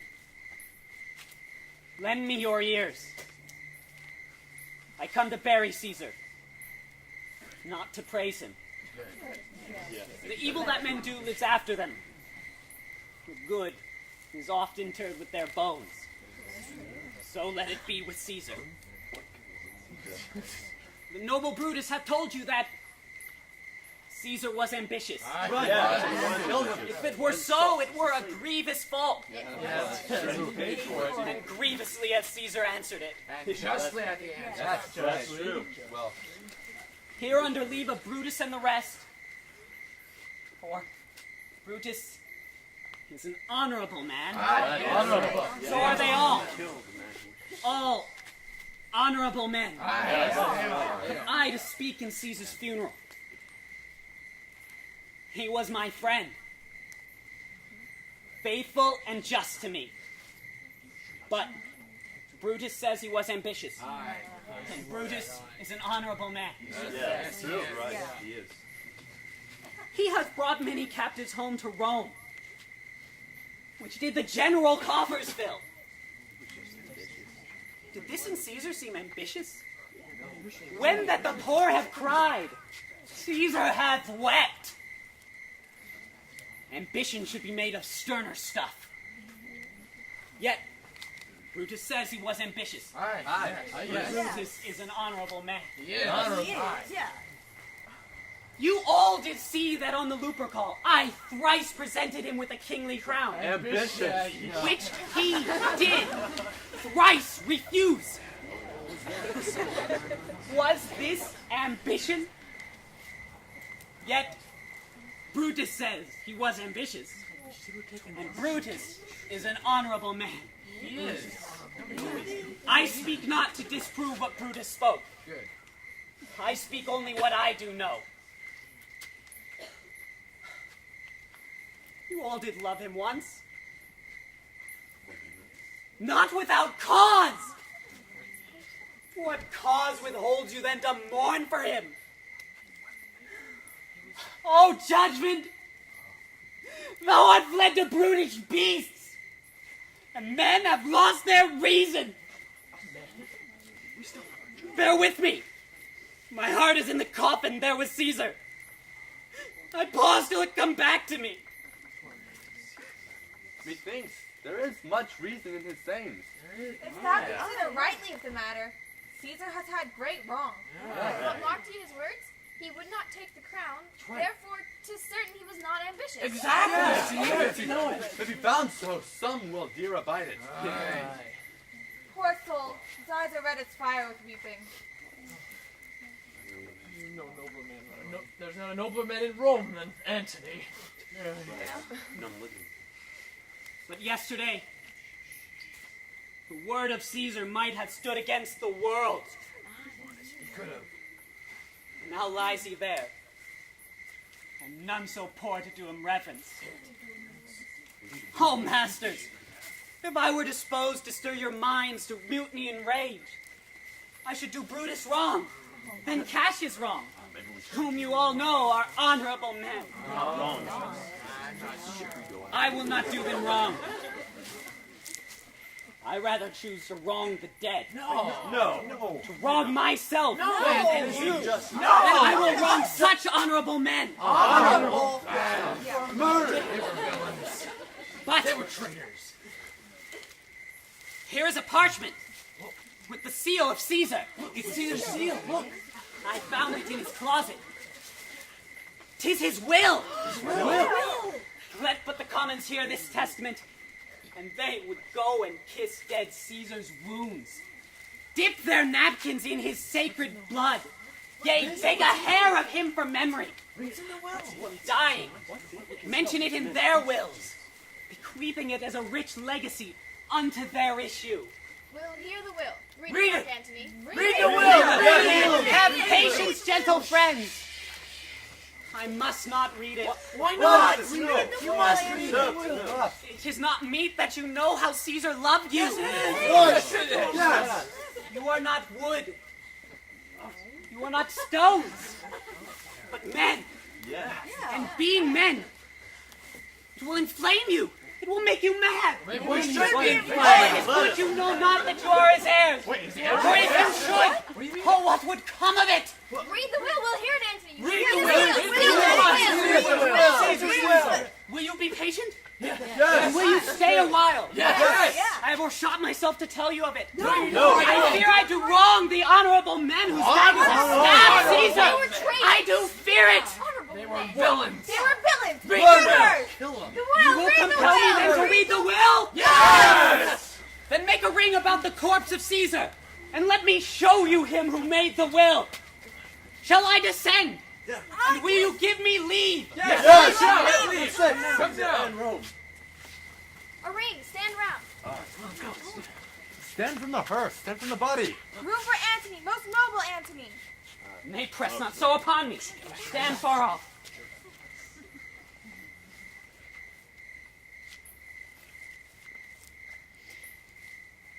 If you have tears, prepare to shed them now. You all do know this mantle. I remember the first time Caesar ever put it on. It was on a summer evening in his tent. That day overcame the nervy. Look. Through this place ran Cassius staggered through. See what a rent the envious Casca made?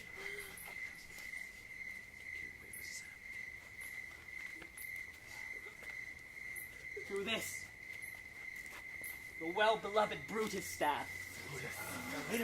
And as he plucked his cursed steel away, mark how the blood of Caesar followed it, as rushing out of doors to be resolved, whether Brutus so unkindly knocked or no. For Brutus, as you know, was Caesar's angel. Judge, O ye gods, how dearly Caesar loved him!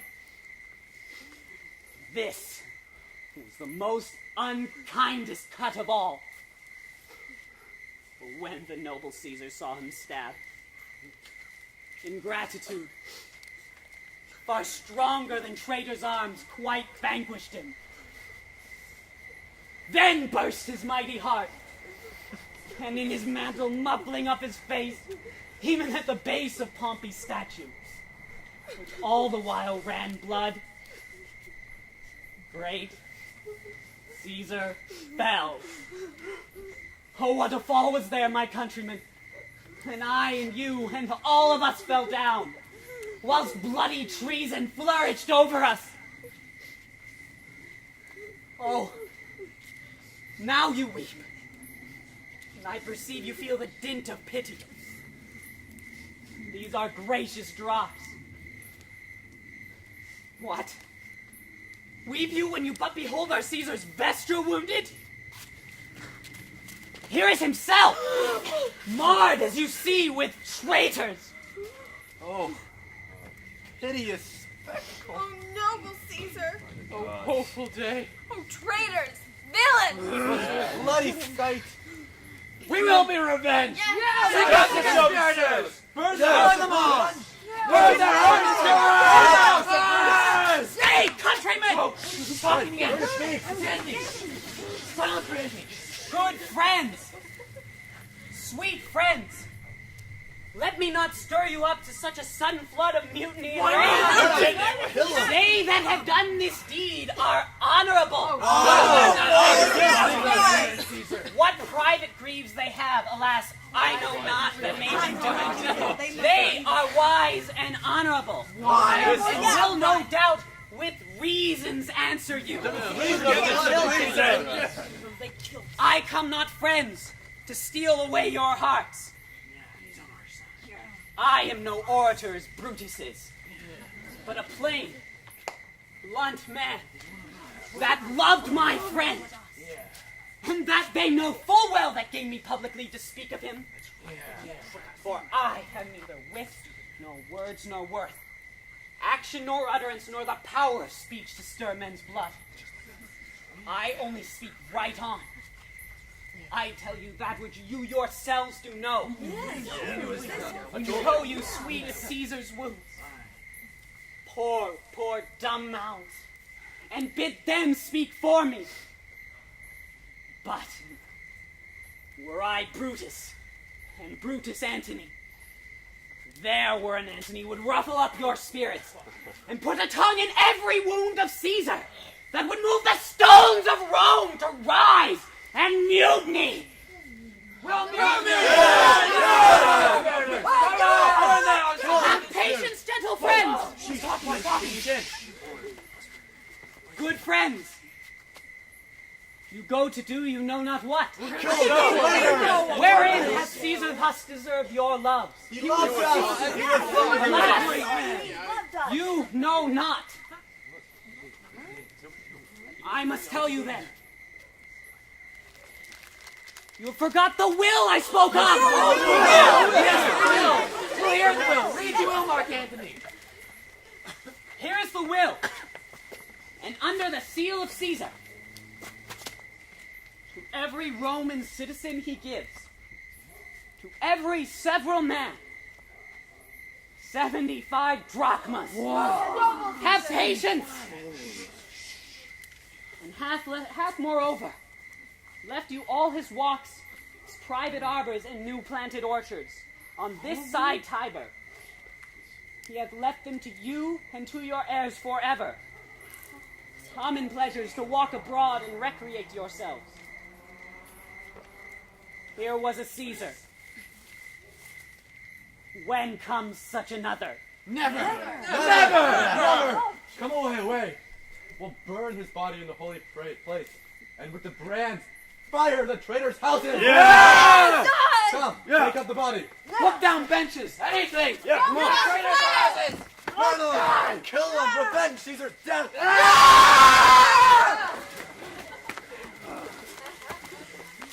After those traitors! Come on!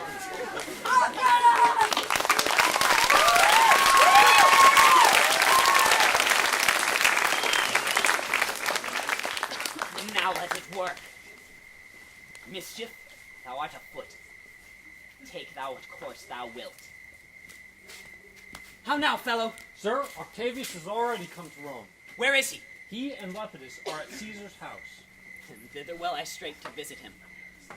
Fortune is merry, and in this mood will give us anything. I heard him say Brutus and Cassius are rid like madmen through the gates of Rome. Belike they had some notice of the people, how I had moved them. Bring me to Octavius.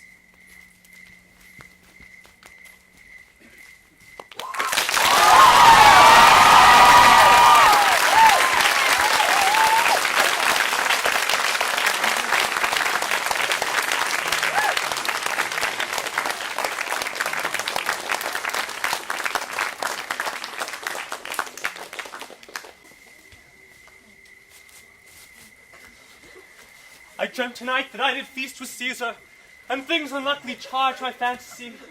I have no will to wander forth of doors, yet something leads me forth.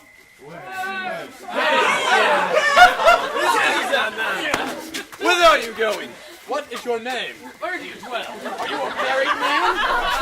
Answer each man directly! Aye, and wise. Aye, and briefly. Aye, and truly you were best. What is my name? Whither am I going? Where do I dwell? Am I a married man or a bachelor? To answer every man directly, briefly, wisely, truly. Wisely I say I'm a bachelor. That's as much as saying that married men are fools! Yeah. You firmly think that, sir! Proceed directly! Directly, I'm going to Caesar's funeral. As a friend or an enemy? As a friend. That much is answered directly. For your dwelling, briefly. Briefly, I dwell by the capital. Your name, sir, truly. Truly, my name is Cinna. He's a conspirator! Tear to pieces! I am Sir the Poet! I am Sir the Poet! Tear him for his bad verses!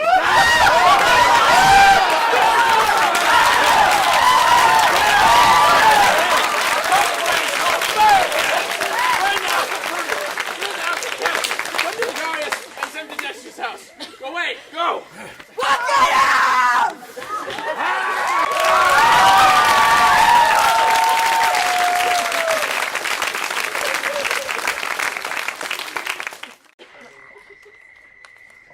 These many then shall die.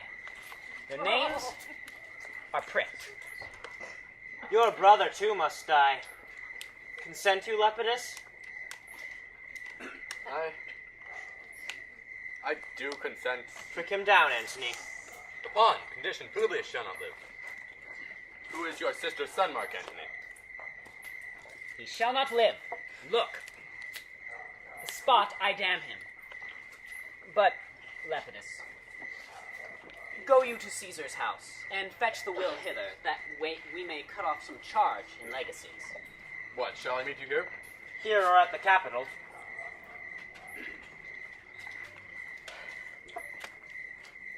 This is a slight, unmeritable man, meet to be sent on errands. Is it wise, think you, the threefold world divided, he should stand one of the three to share it? So you thought him, and took his voice who should be pricked to die in our black sentence and proscription? Octavius, I have seen more years than you, and though we do lay these honors on him, to ease ourselves of diverse and slanderous loads, he shall but bear them as the ass bears gold, to groan and sweat under the business, neither led or driven as we point the way. And then, having brought our treasure where we will, then take we down his load, and turn him off, like to the empty ass, to shake his ears and graze in commons. You may do your will, but he's a tried and valiant soldier. So is my horse, Octavius. And for that, I do appoint him store of provender. 'Tis a creature that I teach to fight, to win, to stop, to run directly on. His corporal motion governed by my spirit. And in some taste is Lepidus but so. 'Tis a man you must be trained and taught and bid go forth. A barren-spirited fellow, one that feeds on objects, arts, and imitations, which out of use and staled by other men do begin his fashion. Do not talk of him, but as a property. Now, Octavius, listen, great things. Brutus and Cassius are levying powers. We must straight make head. Therefore, let our alliance be joined, our best friends made, and our means stretched. And let us presently go sit in council, how covert matters may be best disclosed, and open perils surest answered. Let us do so, for we are at the stake, and bait about with many enemies. And some who smile have in their hearts, I fear, millions of mischiefs.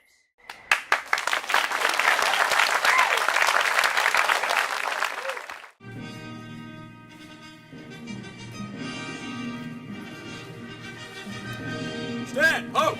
Give the word! Ho! And stand!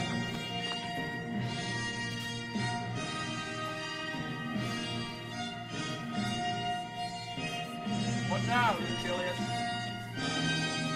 Is Cassius near? He is at hand, and Pindarus has come to do you salutation from his master. He greets me well. Thy master, Pindarus, in his own change or by ill officers, hath given me some cause to wish things done undone. But if he be at hand, I shall be satisfied. I do not doubt but that my noble master shall appear such as he is, full of regard and honor. He is not doubted. A word, Lucilius. How he received you, let me be resolved. With courtesy and with respect enough, but without such familiar instances, nor with such free and friendly conference as he hath used of old. Thou hast described a hot friend cooling. Ever note, Lucilius, when love begins to sicken and decay, it useth an enforced ceremony. There are no tricks in plain and simple faith, but hollow men, like horses, hot at hand, make gallant show and promise of their mettle.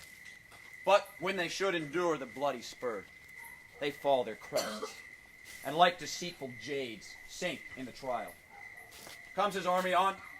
They mean this night in Sardis to be quartered. The greater part, the horse in general, are come with Cassius. Hark! He has arrived. Most noble brother, you have done me wrong. Judge me, ye gods. Wrong I mine enemies? And if not, how should I wrong a brother?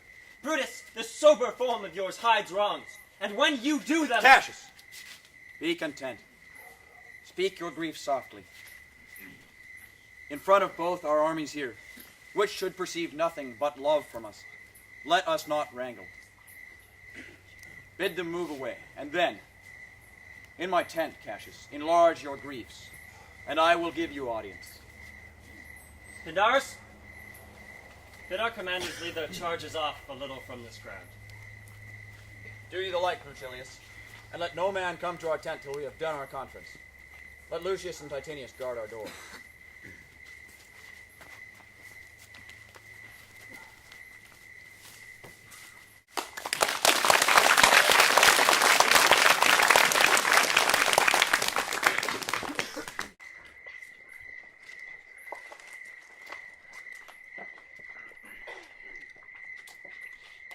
That you have wronged me doth appear in this.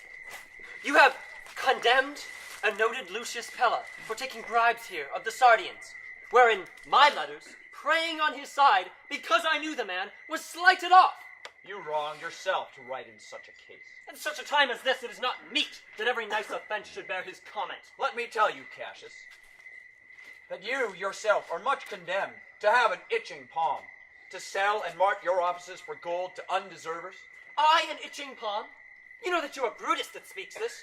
Or by the gods, this speech were else your last. The name of Cassius honors this corruption, and chastisement doth therefore hide his head. Chastisement? Remember March.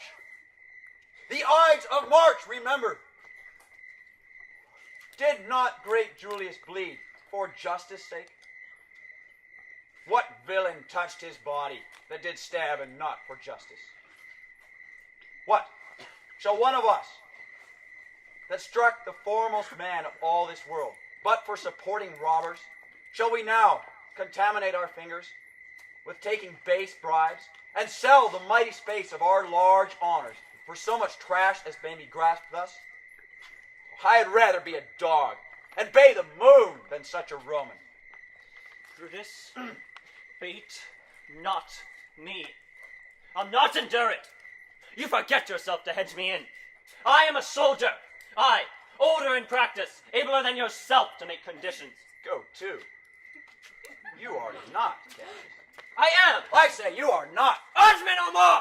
I shall forget myself. Have mind upon your health. Tempt me no further. Away, slighted man.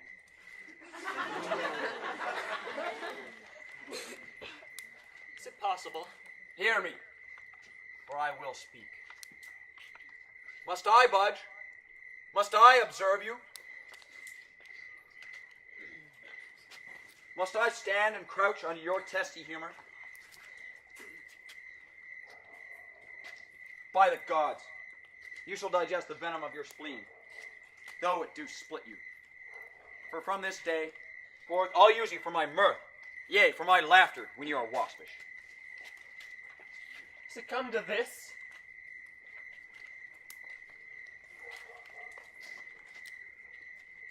This, aye, more.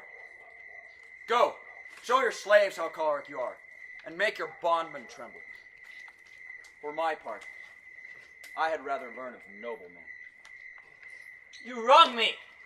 You wrong me every way, Brutus. I said an elder soldier, not a better. Did I say better? If you did, I care not. When Caesar lived, he durst not thus have moved me. Peace, peace. When Caesar lived, you durst not have tempted him. What, I durst not? No. What, durst not tempt him? For your life, you durst not.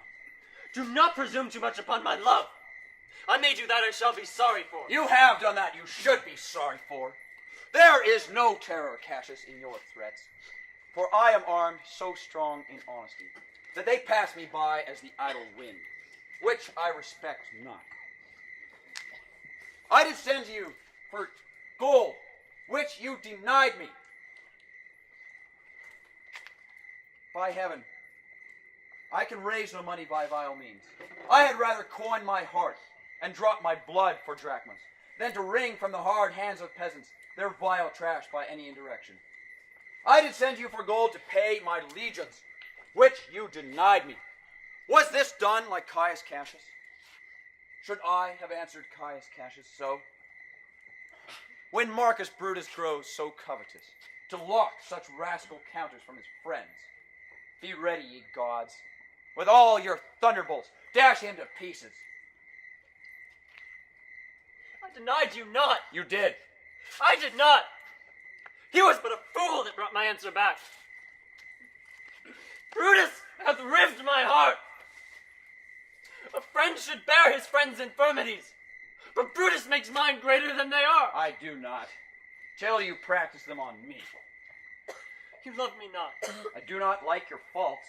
A friendly eye could never see such faults. The flatterers would not, though they seem as high as Mount Olympus.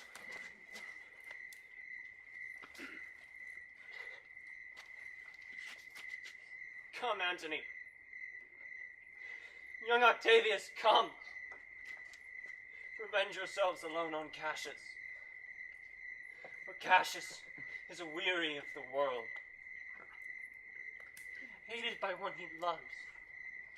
Braved by his brother. Checked like a bondman. All his faults observed. Set in a notebook. Learned and conned by rote. To cast into my teeth. I can weep the spirit from my eyes. There is my dagger. And here my breast. Within, a heart richer than Pluto's mine, dearer than gold. If that there beest a Roman, take it forth. I, that denied thee gold, will give my heart. Strike as thou didst at Caesar. For I know, when thou hatest him worst, thou lovest him better than ever thou lovest Cassius.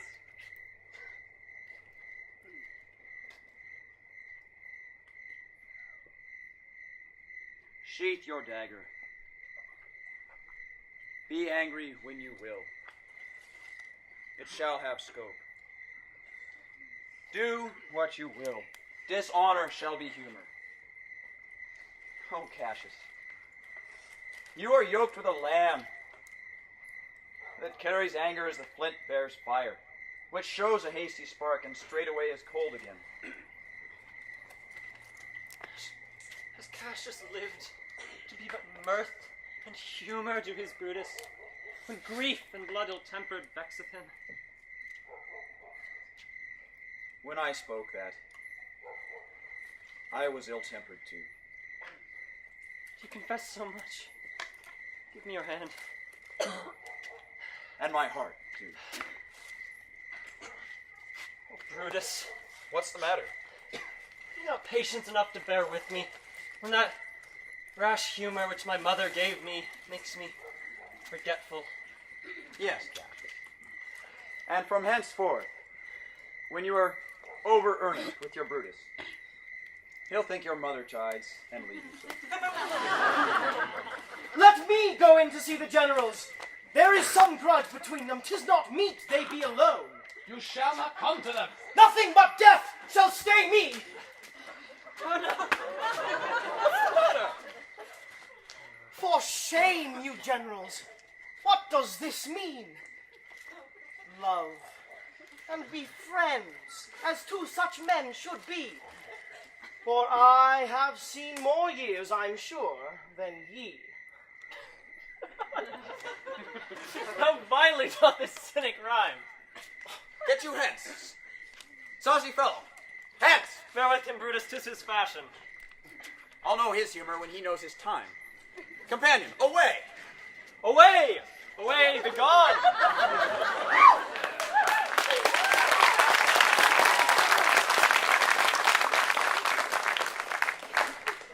Lucius, a bowl of wine.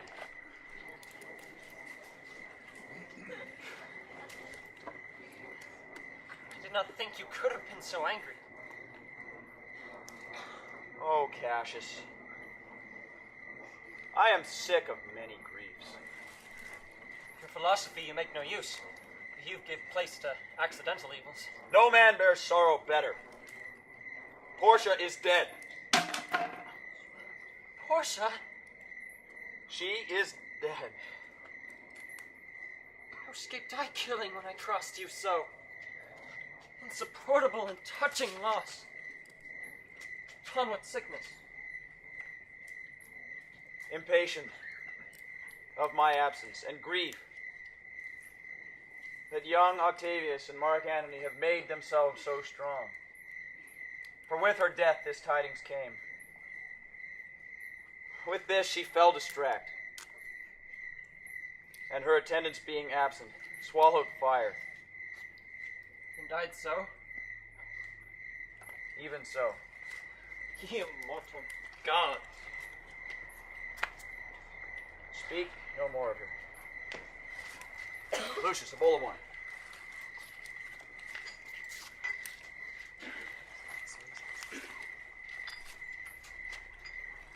In this, I bury all unkindness, Cassius. My heart is thirsty for that noble pledge.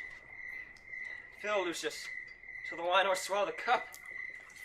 I cannot drink too deep of Brutus's love.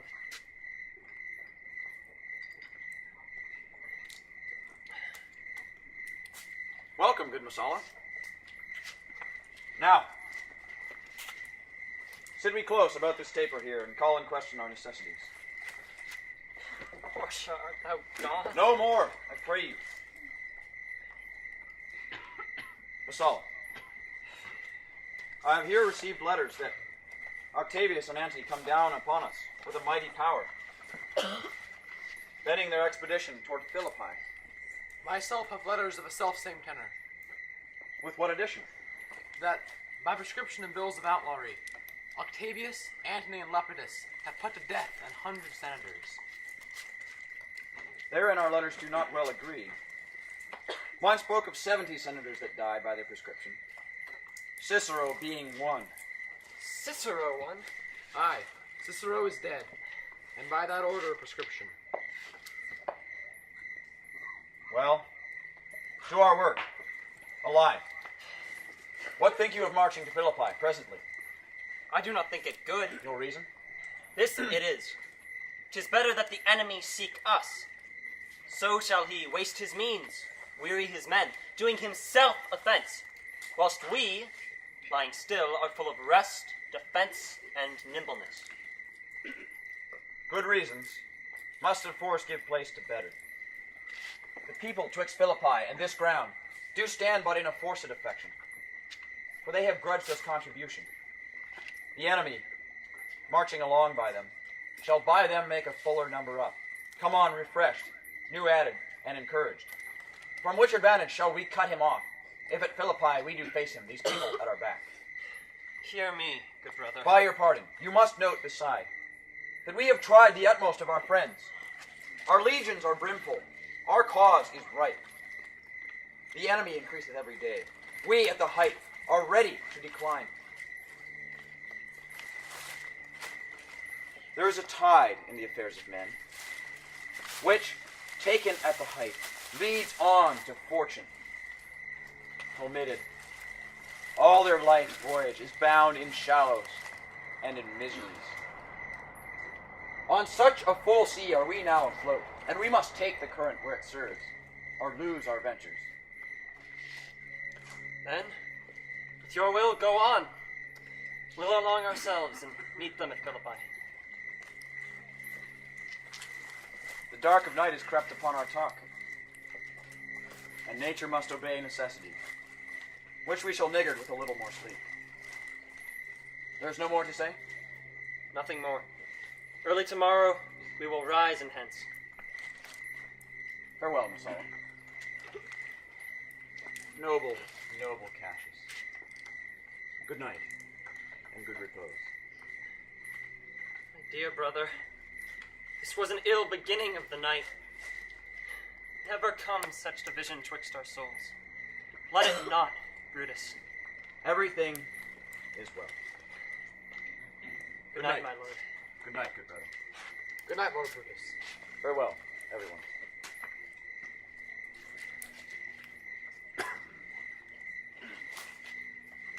Lucius!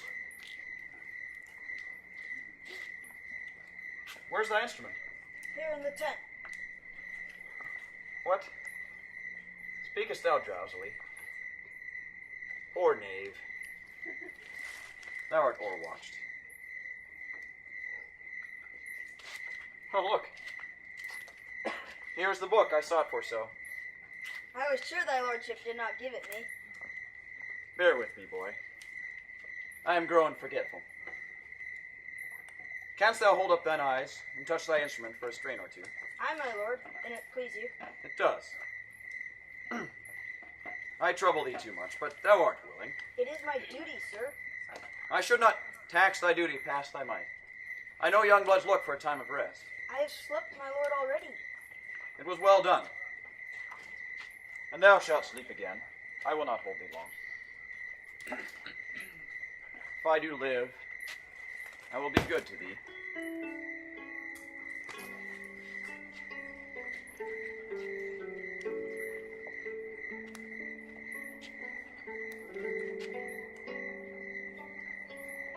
This is a drowsy tune. Oh, murderous slumber. Layest thou thy leaden mace upon my boy, who plays thee music? Good knave. Good night. If thou nod, thou breakest thy instrument. I'll take it from thee.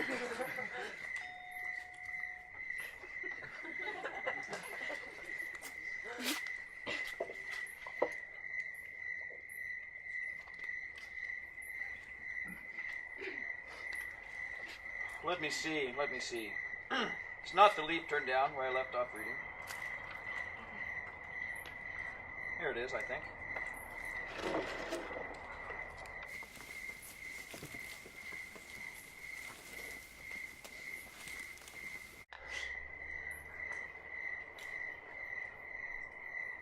How ill this taper burns. Oh! Who comes here? I think it is the weakness of mine arms that shapes this monstrous apparition. It comes upon me. Art thou anything? Art thou some angel, some god, or some devil that makest my hair to stare and my blood run cold? Speak to me what thou art! Thy evil spirit, Brutus. Why comest thou? To tell thee, thou shalt see me at Philippi. I shall see thee again, then? Yes. At Philippi. Why, I shall see thee at Philippi, then. Art thou gone? Hail, spirit! I would hold more talk with thee. Boy! Lucius, awake! The strings, my lord, are false. He thinks he has stilled his instrument. Lucius, awake! My lord! Didst thou dream that thou criest out so? I do not know that I did cry. That thou didst. Didst thou see anything? Nothing, my lord. Go, and commend me to my brother Cassius. Bid him set on his powers betimes before, and we will follow.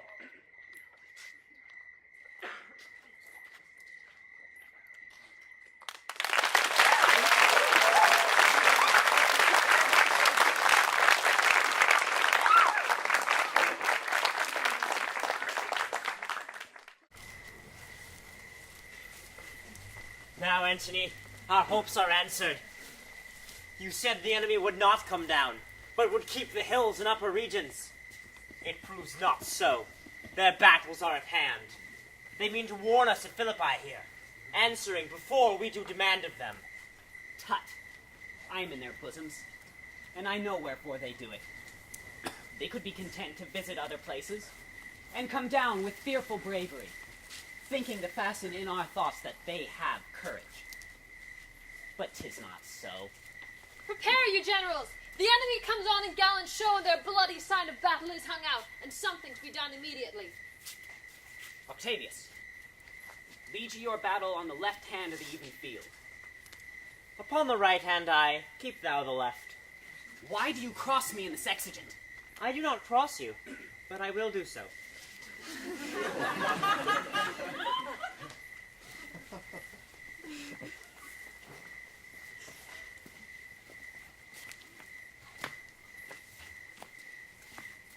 Stand.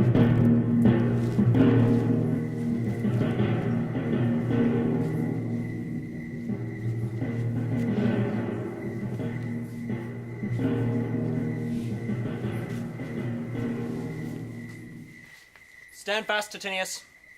We must out and talk. Mark Antony, shall we make sign of battle? No, Caesar. We shall answer on their charge.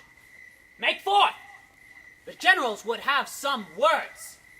Stir not until the signal. Words before blows. Is it so, countrymen? Not that we love words better, as you do. Good words are better than bad strokes, Octavius. In your bad strokes, Brutus, you give good words. Witness the hole you made in the heart of Caesar, crying, "Long live! Hail, Caesar!" Antony, posture of your blows is yet unknown, but for your words, they rob the high-blood bees and leave them honeyless. Not stingless, too. Oh, yes, and soundless, too. For you have stolen their buzzing, Antony, and very wisely threat before you sting. Villains! Thou didst not so when your vile daggers hacked one another in the sides of Caesar. Then you showed your teeth like apes, and fawned like hounds, and bowed like bondmen, whilst damned Casca, like a cur behind, struck Caesar on the neck. Oh, you flatterers! Flatterers? Now, Brutus, thank yourself. This tongue had not offended so today, if Cassius might have ruled. Come, come. Because if arguing make us sweat, the proof of it will turn to redder drops. Look, I draw a sword against conspirators. When think you the sword goes up again? Never, till Caesar's 33 wounds be well avenged, or till another Caesar have added slaughter to the sword of traitors. Thou canst not die by traitors' hands, Caesar, unless thou bringest them with thee. So I hope. I was not born to die on Brutus's sword. Oh, if thou wert the noblest of thy strain, thou couldst not die more honorable. A peevish schoolboy, joined with a masker and a reveler. Old Cassius still. Come, Antony, away. Defiance, traitors, hurl we in your teeth. If you dare fight today, come to the field. If not, when you have stomachs.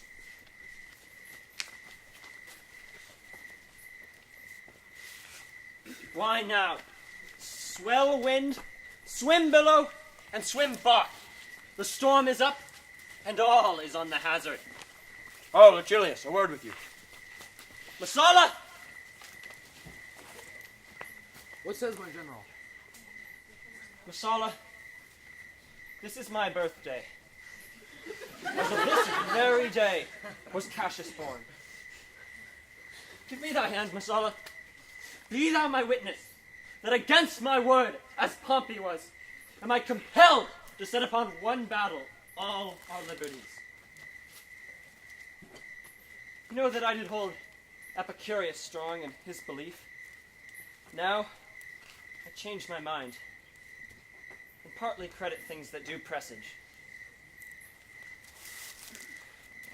Coming from Sardis, on our former ensign, 2 mighty eagles fell, and there they perched, gorging and feeding from our soldiers' hands, who the Philippi here consorted us.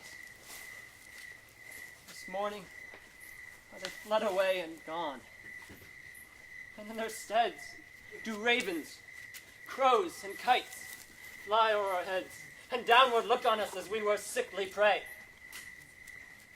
Their shadows seem a canopy most fatal, under which our army lies, ready to give up the ghost. Believe not so. I but believe it partly, for I am fresh of spirit, and resolved to meet all perils very constantly. Even so, 'Lucilius. Why now, Brutus? The gods today stand friendly, that we may, lovers in peace, lead on our days to age. But, since the affairs of men rest still uncertain, let's reason with the worst that may befall. If we do lose this battle, then is this the very last time we shall speak together. What then are you determined to do?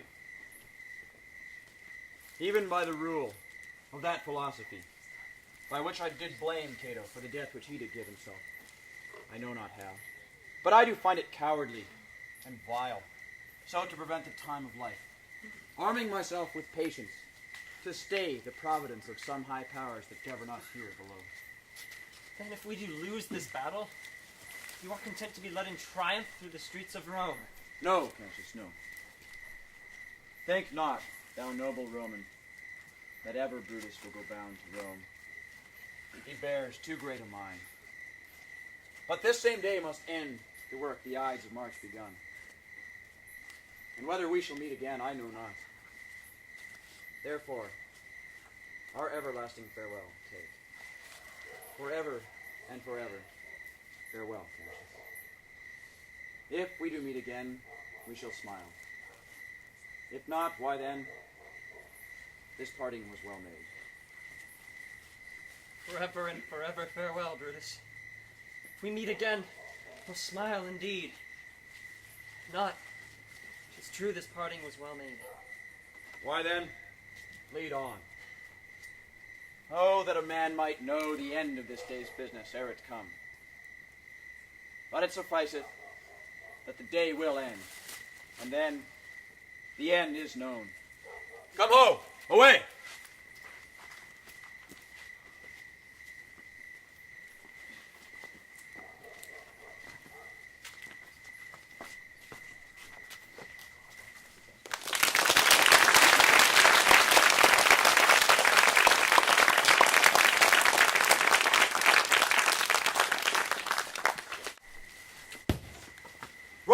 Ride, Messala, ride!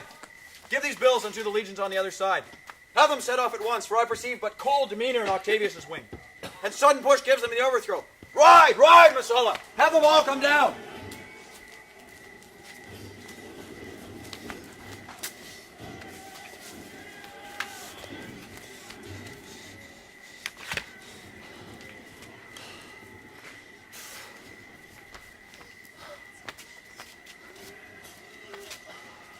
Look, Titinius!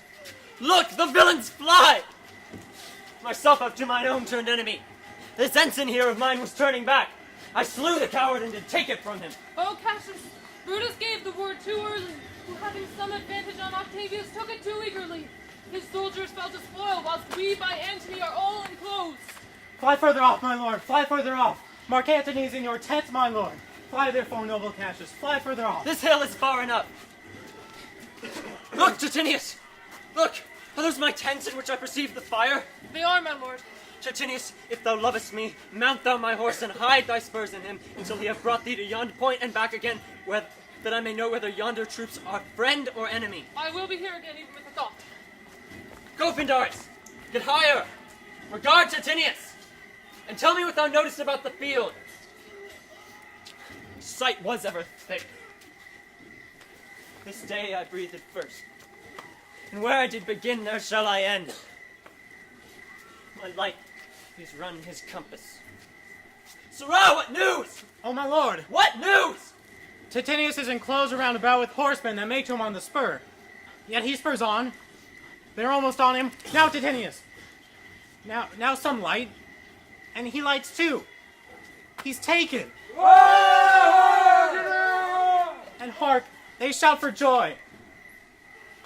Come. Behold no more. Coward that I am! Live to see my best friend taken before my face. Sirrah, come hither. In Parthia did I take thee prisoner, and there I swore thee, saving of thy life, that whatsoever I didst bid thee do, thou shouldst attempt it. Come now, keep thine oath. Now be a free man. And with this good sword that ran through Caesar's bowels, Search thou this bosom. Stand not to answer. Here, take thou the hilts. When my face is covered, as 'tis now, guide thou the sword.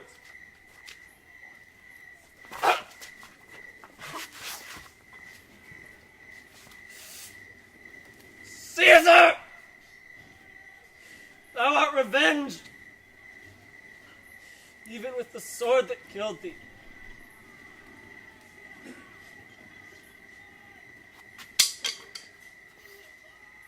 And so I am free. Yet would not so it been, just I have done my will. O noble Cassius, far from this country Bedaris shall run, till never a Roman shall take note of him. It is but changed, Titinius. For Octavius' legions are overthrown by noble Brutus, as Cassius' legions are by Antony. These tidings will well comfort Cassius. Where did you leave him? All disconsolate with Pindarus' bondmen on this hill. Is not that he that lies upon the ground? He lies not like the living. Oh, my heart! Is not that he?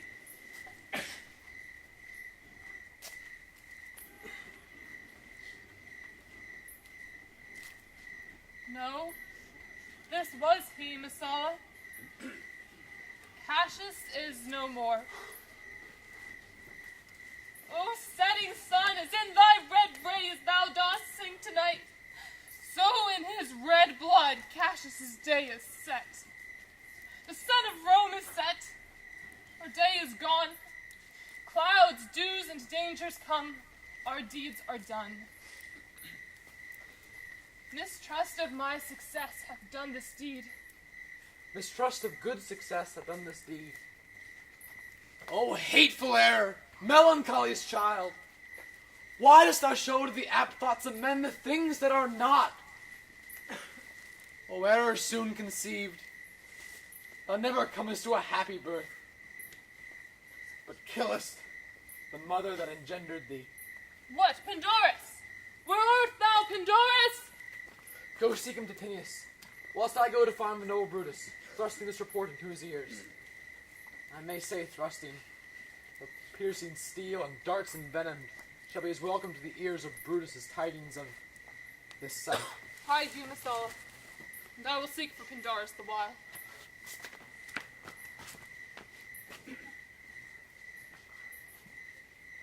Why didst thou send me forth, brave Cassius?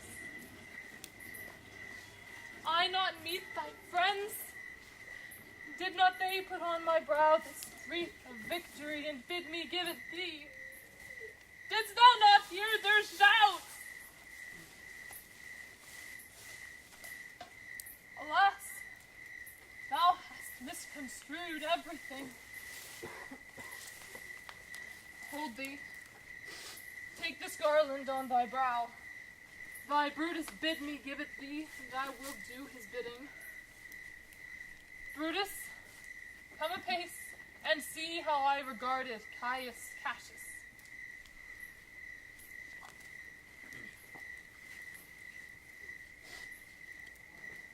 By your leave, gods. This is a Roman's part. Come Cassius' sword, and find Titinius' heart.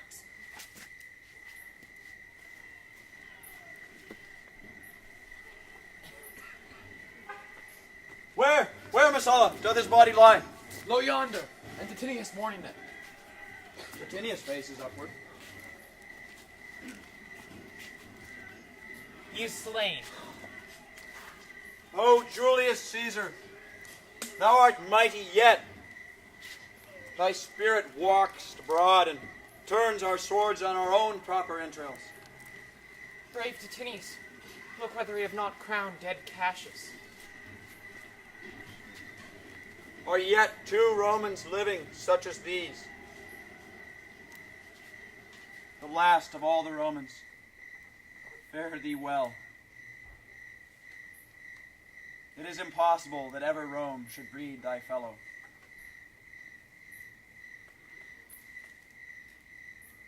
Friends, I owe more tears to this dead man than you shall see me pay. I shall find time, Cassius. I shall find time.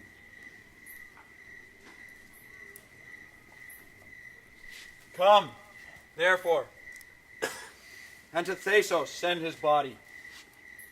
His funeral shall not be in our camp, lest it discomfort us. Come, Lucilius, and come, young Cato, let us to the field. It is 3 o'clock, and Romans, yet ere night, we shall try our fortunes in a second fight. Ah!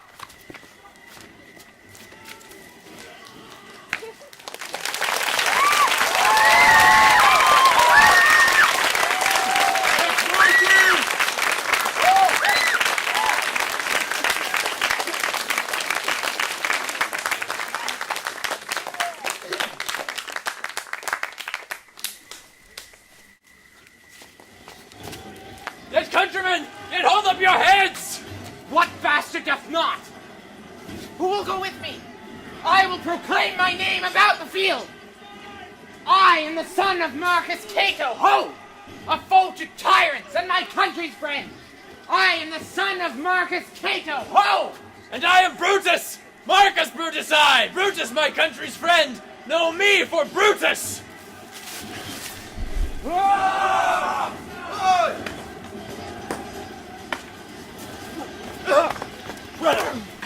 Brother!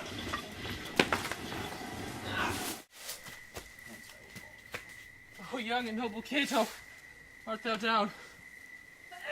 Thou diest as nobly as Titinius, and mayest be honored, being Cato's son. Yield, or thou diest! I yield only to die. There's as much as thou wilt kill me straight. Kill Brutus, and be honored in his death. Hold! A noble prisoner. Room, till Antony Brutus taken. Anthony! Anthony! Brutus is taken. Where is he? Here. Safe, Antony. Brutus is safe enough. I dare assure thee that no enemy will ever take alive the noble Brutus. The gods defend him from so great a shame. When you do find him, alive or dead, he will be found like Brutus, like himself. This is not Brutus, friend, but I assure you, a prize of no less than worth. Give him all safety and all kindness. I'd rather have such men my friends than enemies. Go on, and see whether Brutus be alive or dead, and bring us word unto Octavius' tent, how all have chanced. I see you.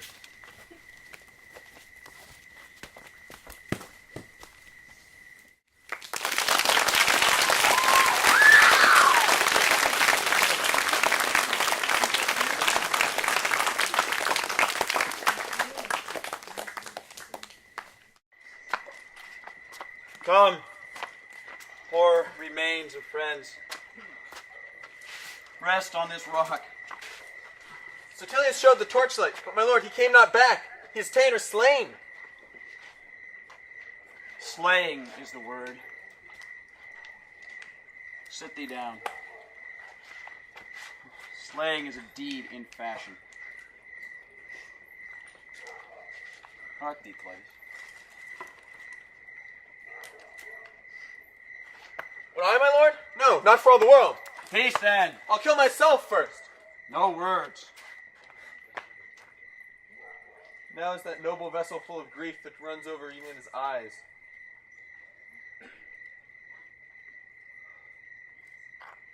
Come hither. What is it, my lord? Good Volumnius, list a word.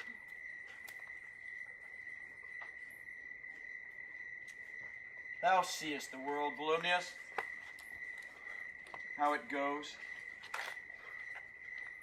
The enemy has beat us to the pit.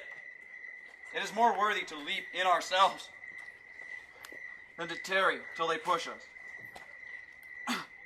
Volumnius, thou knowest how we two went to school together. Even for that love of old, I prithee, hold thou my sword whilst I do run upon it. That's not an office of a friend, my lord. Fly, fly, my lord. There's no tarrying here.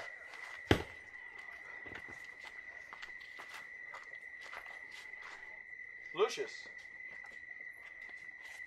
thou hast been all this while asleep. Farewell to you, Volumnius. Adieu. Farewell, good Lucius.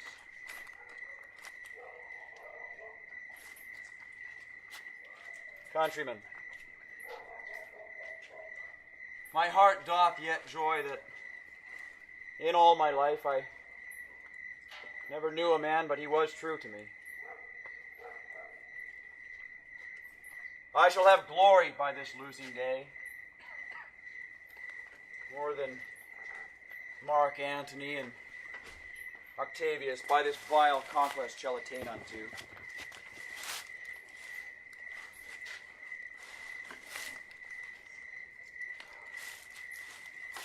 Oh, fare you all well at once, for Brutus' tongue hath almost ended this life's sad history. Night hangs upon mine eyes. My bones would rest, that have labored but to attain this hour. Fly, my lord, fly! Hence, I will follow. Lucius, stay thou by thy lord. Thou art a fellow of some good respect. Thy life hath had some smatch of honor in it. I prithee, hold thou my sword, while I do run upon it. Wilt thou, Lucius? Give me thy hand. Fare thee well, my lord.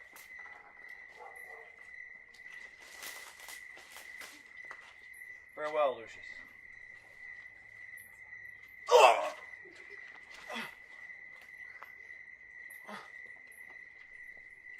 Caesar, now be still.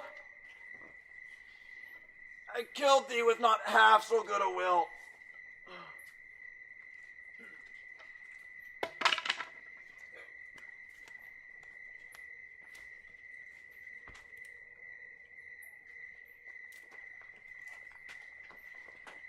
What man is that? My master's boy. Lucius, where is thy master? Free from the bondage you are in, Messala, the conquerors can but make fire of him. For Brutus only overcame himself, and no man else hath honor by his death. So Brutus should be found. I thank thee, Brutus, for making Lucilius' saying true. Lucius, how died my master? I held the sword, and he did run on it. Octavius? Then take him to follow thee, that did the latest service, my master.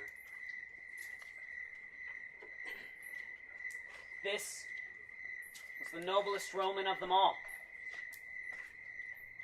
All the conspirators, save only he, did that they did in envy of great Caesar. He alone, in general honest thought and common good to all, made one of them. His life was gentle, and the elements so mixed in him that nature might stand up and say to all the world, this was a man. According to his virtue, let us use him, with all respect and rites of burial.